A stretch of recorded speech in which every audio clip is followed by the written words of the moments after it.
നിങ്ങളുടെ യൂട്യൂബിൽ ഒരു ബട്ടണുണ്ട്, അത് അമർത്തി കഴിയുമ്പോൾ അത് മറ്റുള്ളവർക്ക് ഷെയർ ചെയ്യാൻ നിങ്ങൾക്ക് പറ്റും. അങ്ങനെ ഷെയർ ചെയ്ത് ഇതെല്ലാവരിലും എത്തിക്കുക എന്നുള്ള ധർമ്മമുണ്ട്. അപ്പോഴാണ് നമ്മൾ പഠിച്ചത് മറ്റൊരാൾക്ക് കൈമാറുക എന്നുള്ളത് ഋഷി ഋണം എന്ന പേരിലൊരു കടമീട്ടലാണ്. ആ മട്ടിൽ നമ്മളിത് ചെയ്തേ മതിയാകൂ എന്നാണ്. അതുകൊണ്ട് വീട്ടുകാർ, സുഹൃത്തുക്കൾ, ബന്ധുക്കൾ എവിടെയൊക്കെ നിൽക്കുന്നവർക്കും നമ്മളിത് ഷെയർ ചെയ്ത് അവരിലെത്തിക്കുമ്പോൾ നമ്മളിതിനെ പ്രചാരകരായിട്ട് മാറും. നമ്മുടെ ലക്ഷ്യവും അത് തന്നെയാണ്. നമസ്കാരം. വന്ദേ ഗുരുപരമ്പരാം. നമുക്ക് ജ്ഞാനേശ്വരനെ കുറിച്ച് കുറച്ച് കേൾക്കാം. കഥയായിട്ട് നമുക്ക് പോകാം. ഏകദേശം 12-13 നൂറ്റാണ്ടിലാണ്, 12-13 നൂറ്റാണ്ടിലാണ് ഈ സംഭവം നടക്കുന്നത്. മഹാരാഷ്ട്രയിലാണ് സംഭവം. മഹാരാഷ്ട്രം എന്ന് പറഞ്ഞാൽ മഹത്തായ രാഷ്ട്രം എന്ന വാക്കിൻ്റെ അർത്ഥം. നമ്മൾ ഒരിക്കലും വലുത് എന്ന് വിളിക്കുന്നത് വലിപ്പം കണ്ടിട്ടല്ല, പിന്നെയോ അതിൻ്റെ ഉള്ളിലെ മഹത്വം കണ്ടിട്ടാണ്. ഭാരതം എപ്പോഴും എന്തിനെയെങ്കിലും മഹാത്മാവ് എന്ന് വിളിച്ചിട്ടുണ്ടെങ്കിൽ അല്ലെങ്കിൽ മഹത്ത് എന്ന് പറയുന്നത് അതിൻ്റെ നന്മ കണ്ടിട്ടാണ്, ധർമ്മം കണ്ടിട്ടാണ്. അതിൻ്റെ വലിപ്പമൊന്നും കണ്ടാൽ നമ്മളങ്ങനെ പറയാറില്ല. നമ്മുടെ ആര്യവേപ്പ് എന്നൊരു ചെടിയില്ലേ, ഒരു വൃക്ഷം, ആര്യവേപ്പ് ഇല കയ്പ്പാണ് അല്ലേ, എന്നാൽ മധുരമുള്ളതിന് വലിയ ആര്യവേപ്പ് എന്ന ശ്രേഷ്ഠമായ വേപ്പെന്ന അർത്ഥം. ആര്യൻ, ശ്രേഷ്ഠൻ. എന്തിനാപ്പോൾ അതിന് ആ പേരിട്ടത്? അത് വേര് മുതൽ ഇല മുതൽ പൂ മുതൽ കായ വരെ മുഴുവനും ഔഷധവീര്യം നിറഞ്ഞതാണ്. അതിൻ്റെ അത്ര ഗുണകരമാണ്. അതുകൊണ്ട് തന്നെ ആര്യവേപ്പ് എന്ന് വിട്ടത്. നമ്മൾ എന്തിനേയും മഹാത്മാവ്, മഹത്ത് എന്ന് വിളിക്കുന്നത് അതിൻ്റെ മേന്മ കണ്ടിട്ടാണ്, അതിൻ്റെ വലിപ്പം കണ്ടിട്ടൊന്നുമല്ല. മഹാരാഷ്ട്രം എന്ന് പറഞ്ഞിട്ടുണ്ടെങ്കിൽ ഏതാണ്ട് ജ്യോതിർലിംഗങ്ങളിൽ 4-5 ജ്യോതിർലിംഗങ്ങൾ ഇത് ഉള്ളത് മഹാരാഷ്ട്രയിലാണ്. അതുകൊണ്ട് തന്നെ മഹാരാഷ്ട്രമായിട്ട് മാറി. മാത്രമല്ല ധാരാളം പുണ്യാത്മാക്കൾക്ക് ജന്മം കൊടുത്ത പുണ്യഭൂമിയാണ്. അതുകൊണ്ടാണ് അതിനെ മഹത്തായ രാഷ്ട്രം എന്ന അർത്ഥം വരുന്ന മഹാരാഷ്ട്രം എന്ന് വിളിച്ചത്. അവിടെ ഗോദാവരി തീരത്താണ്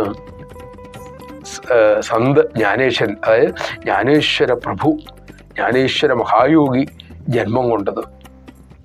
അപ്പം അതിനു മുമ്പ് നമുക്ക് നോക്കാം ഈ ജ്ഞാനേശ്വരൻ്റെ ജീവിതം ചുരുക്കി 2 വാക്യം പറഞ്ഞാൽ, അദ്ദേഹം 15-ാമത്തെ വയസ്സിലാണ് ജ്ഞാനേശ്വരി എന്നറിയപ്പെടുന്ന ഭഗവത്ഗീതയുടെ വ്യാഖ്യാനം, ഭാഷ്യം എഴുതിയത്. ഭഗവത്ഗീതയ്ക്ക് അർത്ഥം പറഞ്ഞത് എന്നർത്ഥം.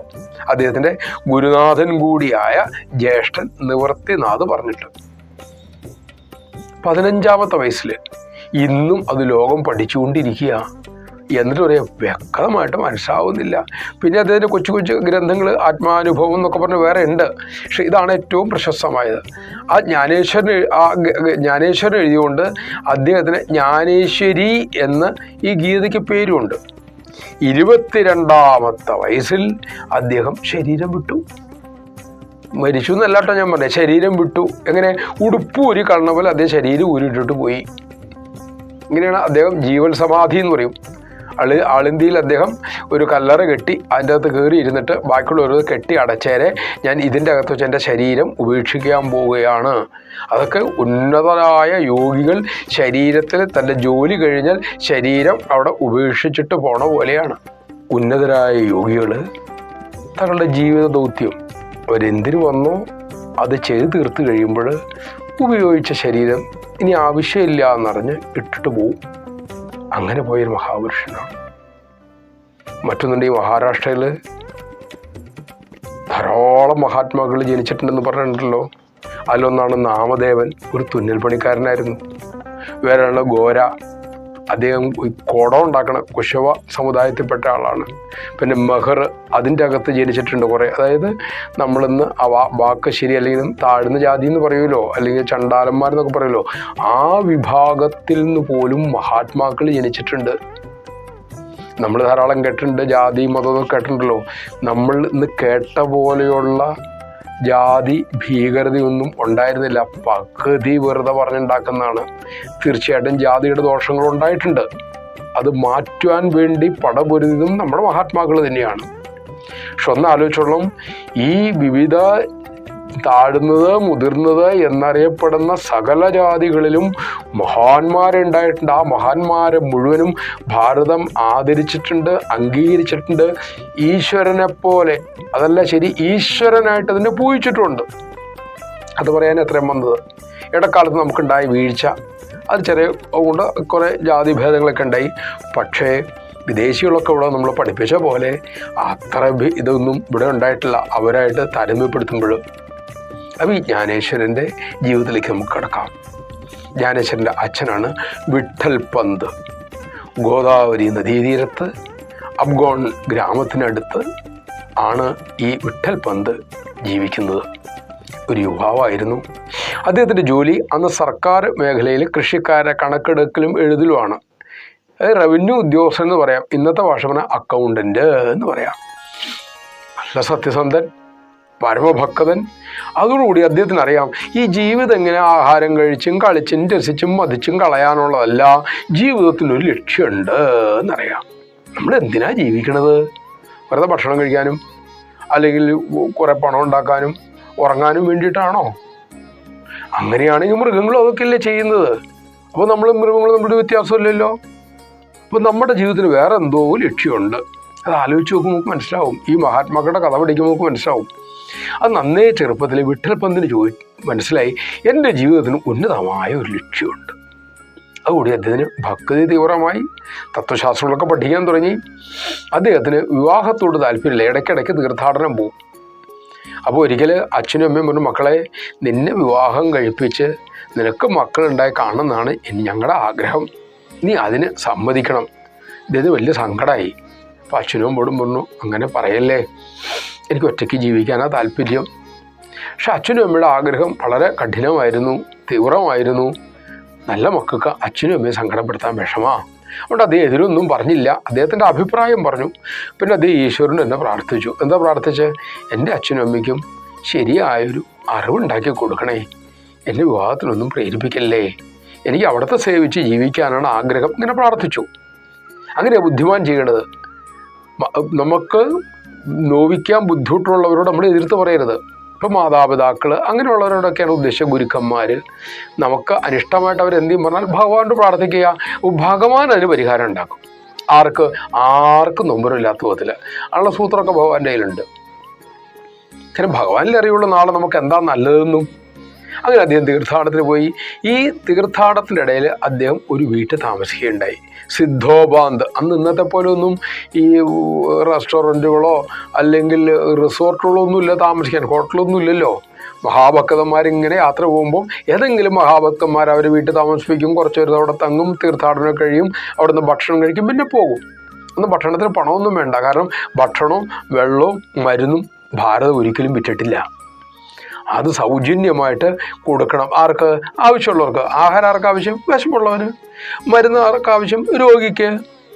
കിടപ്പാളാർക്ക് ആവശ്യം? അന്തി ഉറങ്ങാൻ സ്ഥലമില്ലാത്തവർക്ക്. അത് ഭാരതം അതാത് സമയത്ത് ഇങ്ങനെ കൊടുക്കും. ഭാരതത്തിൻ്റെ സംസ്കാരം അതായിരുന്നു. ആലോചിച്ച് നോക്കുക, നമ്മൾ എത്ര മഹത്തായ സംസ്കാരമായിരുന്നു. ഇന്ന് കയ്യിലെ പൈസ ഇല്ലെങ്കിൽ പട്ടിണി കിടക്കില്ലേ എൻ്റെ മക്കളെ. ഏതായാലും ഇദ്ദേഹം ഇങ്ങനെ തീർത്ഥാടനം നടത്തി സിദ്ധോപാന്ത് എന്നൊരു മഹാത്മാവിൻ്റെ വീട്ടിൽ താമസിച്ചു. അവിടെ വച്ച് രാത്രി അദ്ദേഹം ഒരു സ്വപ്നം കാണുക. എന്താ സ്വപ്നം കാണുന്നേ? ഈ സിദ്ധോപാന്തിൻ്റെ ഒരു മകളുണ്ട്, സുന്ദരിയായ കുട്ടിയാണ്, നന്നത്തെ വിധത്തിൽ ഗാർഹിക വീട്ടിലിരുന്ന് നന്നായിട്ട് പഠിച്ചിട്ടുണ്ട്. ആ കുട്ടിയുടെ പേരാണ് രുക്മിണി ബായ്. ആ കുട്ടിയെ നീ വിവാഹം കഴിക്കണം, അത് എൻ്റെ സങ്കല്പമാണ് എന്ന് ഭഗവാന്റെ ഒരു ദർശനം, ഒരു സ്വപ്ന ദർശനം അദ്ദേഹത്തിനുണ്ടായി. ഇദ്ദേഹം പരിഭ്രമിച്ചു. കല്യാണം കഴിക്കണ്ടെന്ന് വെച്ചപ്പോൾ ഇങ്ങനെയായല്ലോ. നേരം വെളുത്ത് എഴുന്നേറ്റപ്പം ഈ സിദ്ധോപാന്ത് പറഞ്ഞു, ഞാൻ ഇന്നലെ ഒരു സ്വപ്നം കണ്ടു. ഇദ്ദേഹത്തോട് സംസാരിച്ചപ്പം എൻ്റെ പുത്രിയെ അങ്ങേ കൊണ്ട് വിവാഹം കഴിപ്പിക്കണമെന്ന്. ഇത് കേട്ടപ്പോൾ രണ്ടുപേരും സ്വപ്നം ഇതായില്ലേ. ആ വീട്ടമ്മ അങ്ങനെ തന്നെ കണ്ടത്രേ. അപ്പോൾ ഇദ്ദേഹത്തിന് ആദ്യം പരിഭ്രമായി. തൻ്റെ തീരുമാനം ആകെ തകിടം പറയുകയാണല്ലോ എന്ന് വിചാരിച്ചു. അപ്പോൾ അദ്ദേഹത്തിന് അവിടെ നിന്ന് വ്യക്തമായൊരു അശരീരി ഉണ്ടായി. നീ ഇത് ചെയ്യൂ, ഇത് നിൻ്റെ ജീവിതത്തിൻ്റെ കർത്തവ്യമാണ്, ഇത് എൻ്റെ സങ്കല്പമാണ്. അങ്ങനെ ഈശ്വരേച്ഛ അതാണെന്നറിഞ്ഞ് രുക്മിണി ബായിയെ വിവാഹം കഴിച്ച് സിദ്ധോപാന്ത് തീർത്ഥാടനത്തിന് ശേഷം സ്വന്തം വീട്ടിലേക്ക് മടങ്ങുക. സ്വന്തം വീട്ടിലെത്തിയപ്പോൾ എന്താ സ്ഥിതി? മകൻ അങ്ങോട്ട് ഒറ്റയ്ക്കാ പോയതല്ലേ, ഇങ്ങോട്ട് വന്നത് എങ്ങനെയാ? വിവാഹം കഴിച്ചപ്പോൾ വിവാഹം വേണ്ടാന്ന് പറഞ്ഞ മകൻ ഇപ്പോൾ വരുന്നത് പെൺകുട്ടിയായിട്ടാണ് വരുന്നത്. അച്ഛനും എന്തു വിചാരിക്കും? എടാ അമ്പടാ, ഇന്നും നിനക്ക് നേരത്തെ പറയാൻ മേലായിരുന്നു വിചാരിക്കില്ലേ? അതുകൊണ്ട് എന്ത് ചെയ്തേ, പെൺകുട്ടിയുടെ അച്ഛനെ വിളിച്ചോണ്ടാ പോയെ. അമ്മ എല്ലാവരുമായിട്ട് ചെന്നു, ഇങ്ങനെ ഉണ്ടായ സംഭവമൊക്കെ പറഞ്ഞു. അപ്പോൾ വിട്ടൽപ്പന്തിൻ്റെ അച്ഛനമ്മയ്ക്ക് സന്തോഷമായി. അനന്താ മക്കളെ, ഈശ്വര നിശ്ചയമാണല്ലോ നടന്നത്, ഞങ്ങൾക്ക് സന്തോഷമുള്ളൂ. അങ്ങനെ വിട്ടൽപ്പന്തും നമ്മളുടെ രുക്മിണി ദേവിയും സന്തോഷമായിട്ട് ജീവിക്കുന്നു. കുറേ കാലം കഴിഞ്ഞു, വിട്ടൽപന്തിൻ്റെ അച്ഛനും അമ്മയും മരിച്ചു. സിദ്ധോപാധ്യന് മനസ്സിലായി തൻ്റെ മകളും മകളുടെ ഭർത്താവും ഇപ്പോൾ ഒറ്റയ്ക്കാണ് അവിടെ താമസിക്കുന്നത്. അതുകൊണ്ട് അവർ രണ്ട് കുട്ടികളാണ്, അവർ രണ്ടുപേരെയും ഒത്തിരി ഇതൊന്നും ആയിട്ടില്ല. അവർ രണ്ടുപേരെയും അദ്ദേഹം തൻ്റെ ഗ്രഹത്തിലേക്ക് കൊണ്ടുപോവുകയാണ്. വിട്ടൽപന്തിനെയും ഭാര്യയും രുക്മിണിബായി അദ്ദേഹത്തിൻ്റെ അങ്ങനെ ഭാര്യാഗ്രഹത്തിൽ അദ്ദേഹത്തെ ജീവിതം ആരംഭിച്ചു. പക്ഷെ ഒരിക്കൽ പോലും ഒരു കുടുംബജീവിതം, ദാമ്പത്യ ജീവിതം നയിക്കാനുള്ള മനോനില വിട്ടൽപന്തിനുണ്ടായിരുന്നില്ല. അദ്ദേഹത്തിൻ്റെ മനസ്സ് സദാ ഈശ്വരനിൽ നിറഞ്ഞു നിൽക്കുകയാണ്. ലൗകിക വിഷയങ്ങളും സുഖങ്ങളും എല്ലാം അല്പമാണ്, അത് തൻ്റെ യഥാർത്ഥ ലക്ഷ്യത്തിലും തന്നെ അധപ്പതിപ്പിക്കും എന്ന ചിന്ത അദ്ദേഹത്തിനുണ്ടായി. പക്ഷേ ഇത് ഭഗവത് കൽപ്പനയായിരുന്നു തൻ്റെ വിവാഹം എന്ന് അദ്ദേഹത്തിന് എന്തോ ചിന്തിക്കാൻ സാധിച്ചില്ല. ഏതായാലും ഓരോ ദിവസം കഴിയും തോറും ഇദ്ദേഹത്തിന് വിരക്തി കൂടിക്കൊണ്ടിരുന്നു. യുവാവാണ് അദ്ദേഹം. യുവതിയായ ഭാര്യയ്ക്കാകട്ടെ ഭർത്താവിൻ്റെ ഇഷ്ടങ്ങളോട് ഇഷ്ടം അങ്ങോട്ട് ചേരുക എന്നുള്ളതല്ലാണ്ട് അവരും എതിർത്തൊന്നും പറഞ്ഞില്ല. ഏതായാലും ഒരു രാത്രി വിട്ടൽപന്ത് ആരോടും പറയാതെ വീട് വിട്ടുപോയി. നേരം വെളുത്തപ്പോഴാണ് അറിഞ്ഞത് മരുമകനെ കാണാനില്ല. അവിടെ എല്ലാം അന്വേഷിച്ചു. ഭാര്യയ്ക്ക് ദുഃഖമായി. എവിടെ നിന്ന് കണ്ടെത്താനാണ്? അന്വേഷിക്കാവുന്നിടത്തൊക്കെ അന്വേഷിച്ചു. ഇദ്ദേഹത്തിൻ്റെ സ്വഭാവം അറിയാവുന്നതുകൊണ്ട് ആശ്രമങ്ങളിലും തീർത്ഥസ്ഥലങ്ങളിലൊക്കെ തിരക്കി. ഒരെത്തും പിടുത്തവും കിട്ടിയില്ല. ഇദ്ദേഹം നേരെ പോയത് കാശിയിലേക്കാണ്. അവിടെ ശ്രീരാമാനന്ദ സ്വാമികൾ എന്നൊരു മഹാപുരുഷനെ കണ്ടെത്താൻ അദ്ദേഹത്തിന് സാധിച്ചു. ഒടുവിൽ അദ്ദേഹത്തിൻ്റെ കൂടെ കൂടി അങ്ങനെ കുറേ കാലം ആ മഹാഗുരുവിനെ സേവിച്ചുകൊണ്ട് അദ്ദേഹത്തിൻ്റെ ആശ്രമത്തിൽ തന്നാലാകുന്ന ജോലിയൊക്കെ ചെയ്ത് കഴിയവേ ആ ഗുരുനാഥന് ശിഷ്യൻ്റെ അടുക്കും ചിട്ടയും വൃത്തിയും നിഷ്ഠയും മാത്രമല്ല ജ്ഞാനതൃഷ്ണയും കണ്ട് കൃപയുണ്ടായി. ചോദിച്ചു, കുഞ്ഞെ, നീ എന്തിനാണ് ഇവിടെ തങ്ങുന്നത്? നീ എന്താണ് എന്നിൽ നിന്ന് ആഗ്രഹിക്കുന്നത്? അദ്ദേഹം തൊഴുകയോടെ നിറമൊഴികളോടെ വിട്ടൽപന്ത് പറഞ്ഞു, ജീവിത ലക്ഷ്യം എന്തെന്ന് എനിക്ക് തിരിച്ചറിഞ്ഞു. പക്ഷെ എനിക്ക് അങ്ങോട്ടുള്ള വഴി തെളിയുന്നില്ല. ഞാൻ ചെയ്യുന്നതൊന്നും ഫലപ്രാപ്തിയാകുന്നുണ്ടോ എന്നെനിക്ക് സംശയം. ഈശ്വരനിലേക്കുള്ള സത്യസാക്ഷാത്കാരത്തിലേക്കുള്ള വഴി അവിടുന്ന് എനിക്ക് തെളിയിച്ചു തരണം. അതുകൂടി ശ്രീരാമാനന്ദ സ്വാമികൾക്ക് തൻ്റെ ശിഷ്യൻ ഉത്തമനാണ്, യോഗ്യനാണ് എന്ന് ഒന്നും കൂടെ ഉറപ്പായി. ചോദിച്ചു, ഞാൻ നിനക്ക് സന്യാസം തരാം. നിനക്ക് വീട്ടിൽ ആരൊക്കെ ഉണ്ട്? വീട്ടിൽ അച്ഛൻ, അമ്മ ഇവരുള്ളവരൊക്കെ പറഞ്ഞു. പക്ഷേ ആ ശിഷ്യൻ തൻ്റെ ആഗ്രഹത്തിൻ്റെ തീവ്രത കൊണ്ട് ഒരു സത്യം പുറത്തു പറഞ്ഞില്ല. ഏതാണ് ആ സത്യം? താൻ വിവാഹം കഴിച്ചിട്ടുണ്ടെന്നും താൻ ഗൃഹസ്ഥാശ്രമത്തിലേക്ക് പ്രവേശിച്ചതിന് ശേഷം ആ കുടുംബജീവിതം നയിക്കാതെ ഭാര്യ ഇട്ടിട്ട് പോന്നു എന്നുള്ളത് അദ്ദേഹം പറഞ്ഞില്ല. ഗുരു അങ്ങനെ പ്രത്യേകിച്ച് ചോദിച്ചുമില്ല. ഏതായാലും അദ്ദേഹത്തിന് സന്യാസ ദീക്ഷ നൽകി. അങ്ങനെ തീവ്രമായ നിഷ്ഠയായ സന്യാസവ്രതം ആചരിച്ചുകൊണ്ട് വിട്ടൽപന്ത് ഗുരുസേവയിൽ മുഴുകി കാശി വിശ്വനാഥനെ ഉപാസിച്ച് കാലങ്ങൾ പോക്കുകയാണ്. ശ്രീരാമാനന്ദ സ്വാമികൾക്ക് ഇടയ്ക്കിടയ്ക്ക് തീർത്ഥാടനം പോണൊരു സ്വഭാവമുണ്ട്. അദ്ദേഹം അങ്ങനെ തീർത്ഥാടനത്തിനിറങ്ങി.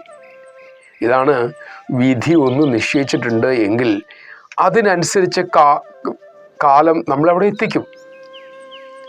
അതിൽ നല്ലത് എന്താണോ ഈശ്വരൻ നിശ്ചയിച്ച വഴി, അല്ലെങ്കിൽ സദ്ഗുരു നമ്മളെ നയിക്കുന്ന വഴി, അതിലൂടെ ചോദ്യം ചെയ്യാതെ പോകുന്നവനാണ് വിവേകമുള്ളവൻ.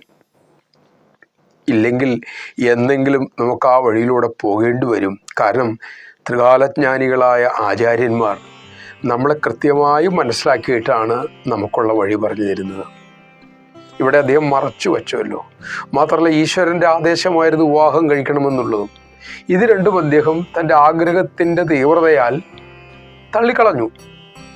നല്ല പർപ്പസിന് വേണ്ടിയിട്ടാണെങ്കിലും തള്ളിക്കളഞ്ഞു. അത് ശരിയല്ല. ഇത് കാലം തെളിയിക്കുകയാണ്. ശ്രീരാമദാസ് സ്വാമിയുള്ള തീർത്ഥാടനത്തിൻ്റെ ഇടയ്ക്ക് അദ്ദേഹം യാത്ര ചെയ്തത് ഈ നമ്മുടെ വിഠൽ പന്തിൻ്റെ ഭാര്യാഗ്രഹം ഉള്ള ആ ഗ്രാമത്തിൽ സമീപത്തോടെയായിരുന്നു. ഒരിക്കലും അവിടെ ഒരു ഗ്രാമക്ഷേത്രത്തിൽ അദ്ദേഹം ആൽച്ചുവട്ടിൽ ഇരുന്ന് വിശ്രമിക്കവേ ക്ഷേത്ര ദർശനത്തിന് പോയ രുക്മിണിബായി ഇദ്ദേഹത്തെ കണ്ടു. വലിയ ആനന്ദത്തോടെ ആ ഗുരുനാഥനെ നമസ്കരിച്ചു, പ്രദക്ഷിണം ചെയ്തു. ഗുരുവിന് ഈ പെൺകുട്ടിയെ കണ്ടപ്പോൾ വലിയ സന്തോഷം തോന്നി. മാത്രമല്ല, ഭർത്തൃമതിയായ സ്ത്രീകൾ നെറ്റിയിൽ സിന്ദൂരം തൊടാറുണ്ട്. നമ്മുടെ നാട്ടിലൊരു സംസ്കാരമാണ്. ഞാൻ ഭർത്തൃമതിയാണ്, എന്നെ അങ്ങനെ ഇനി ലോകം കാണാവുള്ളൂ എന്നുള്ളതിൻ്റെ അടയാളമാണ് നമ്മളുടെ വിവാഹം കഴിഞ്ഞ സ്ത്രീകൾ നെറ്റിയിൽ സിന്ദൂരം ചാർത്തുന്നത്. ലോകത്തോട് പറയാണ്, ഞാൻ ഭർത്തൃമതിയാണ്, ഇനി നിങ്ങൾ എന്നെ അങ്ങനെയേ കാണാവൂ. സംസ്കാരത്തിൻ്റെ ഭാഗം കൂടിയാണ് നമ്മുടെ. ഇത് കണ്ടപ്പോഴത് വിവാഹിതയാണെന്ന് അറിഞ്ഞല്ലോ. ശ്രീരാമദാസ് സ്വാമികൾ ഈ പെൺകുട്ടി യുവതിയാണ്, നമസ്കരിച്ചു ചോദിച്ചു പറഞ്ഞു, പുത്രവതി ഭവ, നല്ല കുട്ടികളുണ്ടാവട്ടെ എന്ന് അനുഗ്രഹിച്ചു. നമസ്കരിച്ച് എഴുന്നേറ്റപ്പോഴത്തേക്കും രുക്മിണിബായിയുടെ കണ്ണിൽ കൂടെ കുടുകുടാന്ന് കണ്ണീരൊഴുകാൻ തുടങ്ങി. ആ മഹാഗുരുവിന് മനസ്സിലായി ഇത് സന്തോഷാശ്രുവൊന്നുമല്ല, ദുഃഖത്തിൻ്റെ അശ്രു തന്നെയാണ്. ദുഃഖത്തിൻ്റെ ചൂട് ആ കണ്ണീർക്കണങ്ങളിൽ നിന്ന് മഹാപുരുഷൻ തിരിച്ചറിഞ്ഞു. അദ്ദേഹിച്ചു, എന്തിനാ കുഞ്ഞ് നീ കരയുന്നത്? നിന്നെ വല്ലാതെ ഏതോ ഒരു ചിന്ത അലട്ടുന്നുണ്ടല്ലോ. ഈ അമ്മ തൊഴുകയോടുകൂടി ഈ യുവതി പറഞ്ഞു, ഗുരുദേവ, അങ്ങയുടെ വാക്കുകൾ ഒരിക്കലും പാഴിലാകില്ല. പക്ഷേ ഞാൻ ഭർത്തൃമതിയാണ്, എൻ്റെ ഭർത്താവ് എൻ്റെ സാമീപ്യത്തിലില്ല. എനിക്ക് എങ്ങനെയാണ് പിന്നെ മക്കളുണ്ടാകുക? അങ്ങയുടെ വാക്കും പാഴാകില്ലല്ലോ. ആരാ നിൻ്റെ ഭർത്താവ്? എവിടെയാണ് അദ്ദേഹം? എന്താണ് അദ്ദേഹത്തിന് പറ്റിയത്? തുടർച്ചയായിട്ടുള്ള ചോദ്യങ്ങൾ ശ്രീരാമാനന്ദ സ്വാമികൾ ചോദിച്ചു. ഒന്നൊന്നായി തൻ്റെ ജീവിതം മുഴുവനും ആ പാവം കുട്ടി അദ്ദേഹത്തോട് പറഞ്ഞു കേൾപ്പിച്ചു. മഹാത്മാവാണ്. എല്ലാം കേട്ടപ്പോൾ, ഭർത്താവിൻ്റെ വിവരണം കേട്ടപ്പോൾ മനസ്സിലായി, അദ്ദേഹം 90% ഉറപ്പായി തന്നെ വന്ന് ആശ്രയിച്ച് തന്നോട് കാര്യം പറയാതെ സന്യാസം സ്വീകരിച്ച തൻ്റെ ഉത്തമ ശിഷ്യൻ വിഠൽ പന്ത് തന്നെയാണ് ഈ കുട്ടിയുടെ ഭർത്താവ് എന്ന് മനസ്സിലായി. ഒന്നും മിണ്ടിയില്ല. അദ്ദേഹം 2 കരങ്ങൾ ഉയർത്തിയിട്ട് പറഞ്ഞു, എൻ്റെ വാക്കൊരിക്കലും ഈശ്വരൻ പാഴിലാക്കില്ല. നിനക്ക് മക്കളുണ്ടാകും. ആ മക്കൾ ലോകത്തിന് ആരാധ്യരായി തീരുകയും ചെയ്യും. നിനക്ക് സമാഗമം ഉണ്ടാകും എന്നും പറഞ്ഞ് അനുഗ്രഹിച്ച് അദ്ദേഹം പോവുകയും ചെയ്തു. ഗുരു എങ്ങടാ പോയത്? കാശിയിലേക്കാണ് പോയത്. ശിഷ്യനെ കണ്ടു. വളരെ കോപം അഭിനയിച്ചുകൊണ്ട് തന്നെ അദ്ദേഹം ചോദിച്ചു. ശിഷ്യനറിയില്ല കോപം അഭിനയിക്കുകയാണെന്ന്. വളരെ ക്ഷുഭിതനായിട്ട് ചോദിച്ചു, നീ എങ്ങനെയാണ് സത്യസ്വരൂപനായ ഈശ്വരനെ അസത്യം പറഞ്ഞ് നേടാൻ സാധിക്കുക? ഈശ്വര ദർശനത്തിന് വേണ്ടിയാണല്ലോ നീ സന്യാസം സ്വീകരിച്ചത്. ആ ഈശ്വരനാകട്ടെ സത്യസ്വരൂപൻ. ആ സത്യസ്വരൂപനിലേക്ക് നീ പോയ വഴി അസത്യത്തിൻ്റെ വഴിയാണ്. നമ്മൾ തിരിച്ചറിഞ്ഞോളണം, ആധ്യാത്മിക വഴിയിൽ കുറുക്കു വഴി എന്നില്ല, വളഞ്ഞ വഴിയും ഇല്ല, എളുപ്പ വഴിയില്ല, നേരായ വഴിയുള്ളൂ. ഓരോരുത്തർക്കും ഓരോ വഴിയാണ്. ആ വഴികളെല്ലാം അതുവഴി പോകുന്നവർക്ക് എളുപ്പമായിരിക്കും. എനിക്കൊരു വഴിയുണ്ട്, ആ വഴി എനിക്ക് എളുപ്പമായിരിക്കും. മറ്റൊരാൾക്കൊരു വഴിയുണ്ട്, ആ വഴി അദ്ദേഹത്തിന് എളുപ്പമായിരിക്കും. ഞാൻ എൻ്റേതല്ലാത്ത വഴിയിലൂടെ പോയാൽ ബുദ്ധിമുട്ടാവും. ഇപ്പോൾ പാട്ട് പഠിക്കാൻ വാസനയുള്ള ഒരാൾക്ക് സംഗീതം എന്ത് രസമായിരിക്കും പഠിക്കാൻ. അതിന് വാസനയില്ലാത്ത ഒരാളോട് പറഞ്ഞാലോ അദ്ദേഹത്തിന് എന്തൊരു ബാലികാറാമലിയായിരിക്കും ആ സംഗീത പഠനം. അതുപോലെ തന്നെയാണ് പ്രത്യേകിച്ച് ഈ ആധ്യാത്മിക മാർഗം. അത് ഗുരു നമുക്ക് ഉപദേശിക്കും. നമ്മുടെ പൂർവ്വവാസനയ്ക്കനുസരിച്ച് നമ്മുടെ ഇഷ്ടദേവത ഏത് ഭാവം മനസ്സിലാക്കി നമുക്കുള്ള വഴി സദ്ഗുരുക്കന്മാർ നമ്മൾ ഉപദേശിക്കും. പിന്നെ അത് ചോദ്യം ചെയ്യരുത്. കാരണം ത്രികാലജ്ഞാനികളാണ് നമ്മൾ ഉപദേശിക്കുന്നത്. അദ്ദേഹം അവിടെ വന്ന് പറഞ്ഞു, നീ എന്നോട് ഇങ്ങനെ മറച്ചു വച്ചില്ലേ, ചെല്ലൂ. ആ പെൺകുട്ടിയുടെ കണ്ണീരിൽ കുതിർന്ന ഒരു ജീവിതം നിനക്കൊരിക്കലും ശാന്തി തരില്ല. എത്രയോ ജന്മങ്ങൾ കഴിഞ്ഞാലും നിന്റെ ലക്ഷ്യവും നിറവേറ്റില്ല. ചെല്ലുക, ഈശ്വര നിശ്ചയമാണ്. നീ ഈശ്വരേച്ഛയ്ക്ക് വഴങ്ങി കൊടുക്കുക. ആദ്യം ആ സാധു യുവതിയുടെ കണ്ണുനീർ തുടയ്ക്കുക. അവൾക്ക് നല്ലൊരു ജീവിതം നീ സമ്മാനിക്കൂ എന്ന് പറഞ്ഞു. പിന്നെ വിട്ടൽപ്പന്തൊന്നും തിരിച്ചു പറഞ്ഞില്ല. തനിക്ക് പറ്റിയ വീഴ്ച അദ്ദേഹത്തിന് മനസ്സിലായി. ഗുരുവിനെ നമസ്കരിച്ചു, മാപ്പിരുന്നു. അങ്ങനെ അദ്ദേഹം തിരിച്ച് വീട്ടിലേക്ക് ചെല്ലുകയാണ്. ഭർത്താവ് ഒന്ന് കണ്ടു. അദ്ദേഹത്തിന് സിദ്ധോപാന്തന് സന്തോഷമായി. മകള് വിധവയല്ലെങ്കിലും വിധയെ പോലല്ലേ ജീവിക്കുക. വിവാഹം കഴിഞ്ഞിട്ട് കുറച്ച് കാലല്ലേ ആയിട്ടുള്ളൂ. മക്കളും ഉണ്ടല്ലോ. ഇവർ ഭാര്യാഭർത്തൃ ജീവിതം പോലും നയിച്ചിട്ടുമില്ല എന്ന് ആലോചിച്ചോളേ. ഏതായാലും ആ കുടുംബത്തിൽ സന്തോഷമായി. അദ്ദേഹം തൻ്റെ ഉപാസനയും ഒക്കെ തുടർന്നുകൊണ്ട് തന്നെ ഇങ്ങനെ കുടുംബജീവിതം ആരംഭിച്ചു. ഇവിടെ ഒരു വലിയ പ്രശ്നമുണ്ടായി. ഇന്നും സന്യസിച്ച് കഴിഞ്ഞാൽ പിന്നെ ഗൃഹസ്ഥാശ്രമത്തേക്ക് തിരിച്ചു വരരുത്. അതുകൊണ്ട് സന്യസിക്കാൻ നമ്മൾ തീരുമാനിക്കുമ്പോൾ, പ്രത്യേകിച്ച് ഹൈന്ദവ ധർമ്മത്തിൽ ഒരാൾ സന്യസിക്കാൻ തീരുമാനിച്ചാൽ ആദ്യം എതിർക്കുന്നത് അവൻ്റെ വീട്ടിൽ നിന്നായിരിക്കും, പിന്നെ ഗുരുക്കന്മാരായിരിക്കും. എന്തിനാണെന്നറിയാമോ? ഈ എതിർപ്പിനെയൊക്കെ മറികടക്കാനുള്ള മനോധൈര്യവും പക്വതയും ഉണ്ടോ എന്ന് നോക്കും. പിന്നീട് ഗുരു കഠിനമായ പരീക്ഷണങ്ങളിലൂടെ ഇവരെ കടത്തിക്കൊണ്ടുപോകും. എന്താ പരീക്ഷണം? എതിർപ്പുകളെ, അവഗണനകളെ, നിന്ദകളെ, ദുഃഖങ്ങളെ, അതുപോലുള്ളവരൊക്കെ നേരിടാനുള്ള കരുത്തുണ്ടോ? കാരണം സന്യാസം കല്ലും മുള്ളും വിരിച്ച പാതയിലൂടെ നഗ്നപാതനായിട്ട് നടക്കുന്നതിന് തുല്യമാണ്. ലോകത്തിൻ്റെ ക്ലേശങ്ങൾ മുഴുവൻ ഏറ്റെടുക്കാൻ കരുത്തുണ്ടോ എന്ന് ഭഗവാൻ പരീക്ഷിക്കും. അത്ര ശക്തിയുള്ളവർ ഈ സന്യാസത്തിൻ്റെ പാതയിലൂടെ പോയാൽ മതി. സന്യസിക്കാതെ നമുക്ക് ഈശ്വരനെ കിട്ടും. അപ്പം അതിന് കരുത്തുള്ളവർ ആ വഴിക്ക് പോകട്ടെ. അല്ലെങ്കിൽ എന്താ സംഭവിക്കുന്നതെന്നറിയാവോ? സന്യാസമാർഗം ദുഷിക്കും. അവർ മാതൃകയാണ് സമാജത്തിന്. ഇപ്പം നമുക്ക് എത്രയോ പത്രത്തിലൊക്കെ വാർത്ത വരാറില്ലേ? കള്ളത്തരം ചെയ്ത സ്വാമിമാരും സ്വാമിയുടെ വേഷം കിട്ടിയിട്ട് കള്ളത്തരം ചെയ്ത് കിടക്കുന്ന ആൾക്കാരും. ഇതെന്തുകൊണ്ട് സംഭവിക്കുന്നു? പാകതയില്ലാതെ, പക്വതയില്ലാതെ, ആവേശം കൊണ്ട് സന്യസിക്കുമ്പോൾ സംഭവിക്കുന്നതാണ് ഇതൊക്കെ. അപ്പം അദ്ദേഹത്തിന് വീഴ്ച മനസ്സിലാക്കി. അങ്ങനെ ഗൃഹസ്ഥാശ്രമത്തിൽ പ്രവേശിച്ചു. ഈ തിരിച്ചു വന്നപ്പം നാട്ടുകാർക്ക് അതൃപ്തിയായി. കാരണം അന്നത്തെ ഒരു സമ്പ്രദായത്തിനെതിരാണത്. സന്യസിച്ച ഒരാൾ വീണ്ടും ഗൃഹസ്ഥാശ്രമിയാക്കുക, ഇത് അപകടകരമാണ്. സമൂഹത്തിന് തെറ്റായ സന്ദേശമാണ് കൊടുക്കുന്ന രൂപതയും ആളുകളൊക്കെ ഇദ്ദേഹത്തെ അവജ്ഞയോടുകൂടി നോക്കാൻ തുടങ്ങി. പ്രത്യേകിച്ച് അദ്ദേഹത്തിൻ്റെ സമുദായക്കാർ. ആരാ? ബ്രാഹ്മണര്. അപ്പം അവരെയും കുറ്റം പറഞ്ഞിട്ട് കാര്യമില്ല. അന്നത്തെ ഒരു നിയമം അതാണല്ലോ. ഏതായാലും ചുരുക്കി പറഞ്ഞിട്ടുണ്ടെങ്കിൽ ഭ്രഷ്ട് കൽപ്പിച്ച ഒരു കുടുംബം എങ്ങനെയാണോ ജീവിക്കുന്നത് അതുപോലെയായി അവരുടെ ജീവിതം. അദ്ദേഹം അതെല്ലാം ആ നിന്ദയൊക്കെ ഏറ്റുവാങ്ങി. ഭ്രഷ്ട് കൽപ്പിച്ചൊരു കുടുംബം എത്രയൊക്കെ ബുദ്ധിമുട്ടുള്ള, ആരുടെയും സഹകരണം ഇല്ല, ആരും കണ്ടാൽ മിണ്ടില്ല. ഇവർ ഭഗവാനെ മാത്രം ആശ്രയിച്ച് കുടുംബജീവിതം നയിച്ചു. അവർക്കതിൽ 4 മക്കളുണ്ടായി. ആദ്യത്തെ മകൻ നിവൃത്തിനാഥ്, രണ്ടാമത്തെ മകൻ ജ്ഞാനേശ്വരൻ. നമ്മൾ പറയാൻ പോണ മഹാപുരുഷൻ്റെ കഥയാണ് ജ്ഞാനേശ്വരൻ. മൂന്നാമത്തത് സോപാൻ. ഇതൊരു പെൺകുട്ടിയാണ്, മുക്താബായ്. ഈ 4 പേരും മഹാത്മാക്കളായി ഭാരത ചരിത്രത്തിലെ ഉജ്ജ്വല നക്ഷത്രങ്ങളായി മാറി. ഈ 4 കുഞ്ഞുങ്ങളും മിടുക്കരായിട്ട് വളർന്നു. എല്ലാവരും തമ്മിൽ 2 വയസ്സിൻ്റെ വ്യത്യാസമേ ഉള്ളൂ. എന്ത് പറ്റിയെന്ന് വെച്ചിട്ടുണ്ടെങ്കിൽ, ഭ്രഷ്ട് കൽപ്പിക്കപ്പെട്ട സമൂഹത്തിലാണ് കുട്ടികൾ വളരുന്നത്. ഈ കുട്ടികളെ കുടിപ്പള്ളിക്കൂടത്തെ പോലും ആരും കയറ്റിയില്ല. ഉടൻ തന്നെ നമ്മുടെ വിട്ടൽപന്ത് തന്നെ തൻ്റെ മക്കളെ പഠിപ്പിക്കാനുള്ള ചുമതല ഏറ്റെടുത്തു. അച്ഛൻ്റെ ജോലിയാണ് മക്കളെ 2 രീതി കണ്ണു തെളിപ്പിക്കണം എന്ന്, ഈ ലൗകിക ജീവിതത്തിൽ ജീവിക്കാനുള്ള പ്രാപ്തി ഉണ്ടാക്കണം.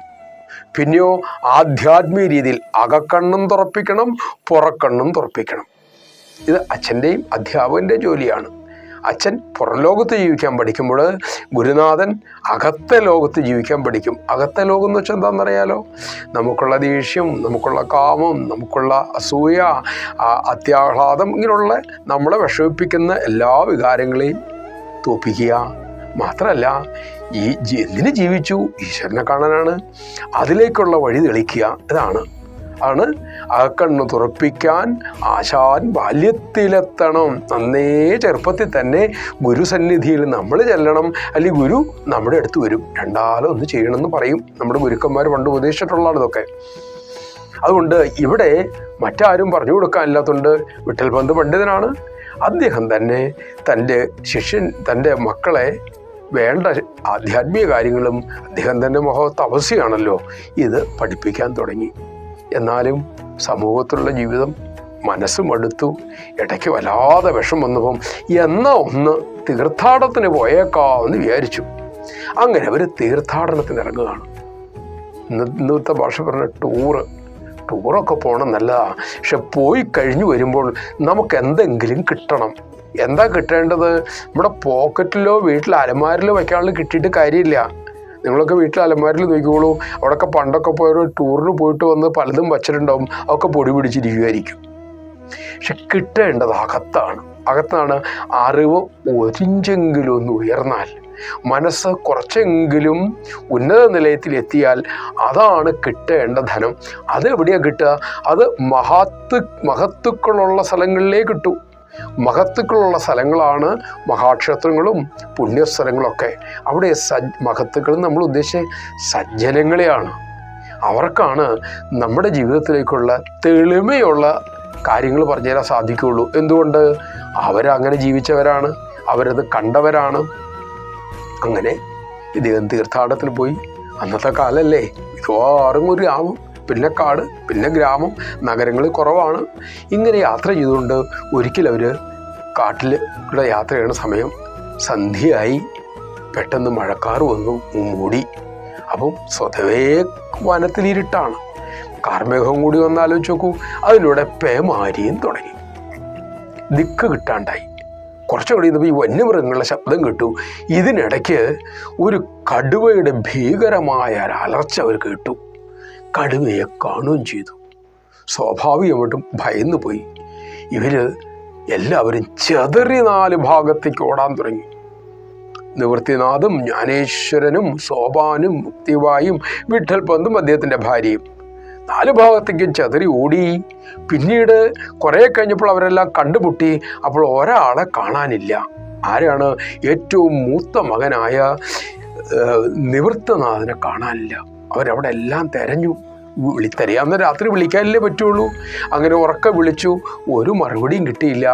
വളരെ സങ്കടത്തോടു കൂടി ആ ദുർവിധിയെ സ്വീകരിച്ചുകൊണ്ട് തന്നെ ഈ ശേഷിച്ച 3 മക്കളും അച്ഛനും അമ്മയും അളിയന്തിയിലേക്ക് തിരിച്ചെത്തി. അവരുടെ ജന്മനാട്ടിലേക്ക് തിരിച്ചെത്തി. അങ്ങനെ ആ മകൻ നഷ്ടപ്പെട്ടു എന്ന ദുഃഖത്തോടെ അവരോട് ജീവിക്കിങ്ങനെ കാലം കഴിക്കുകയാണ്. കുറേ കാലം കഴിഞ്ഞു.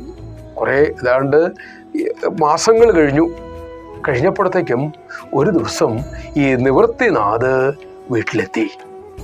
അത്ഭുതപ്പെട്ടുപോയി. എങ്ങനെയാ മക്കളെ നീ രക്ഷപ്പെട്ടെന്ന് വെച്ചു പറഞ്ഞു.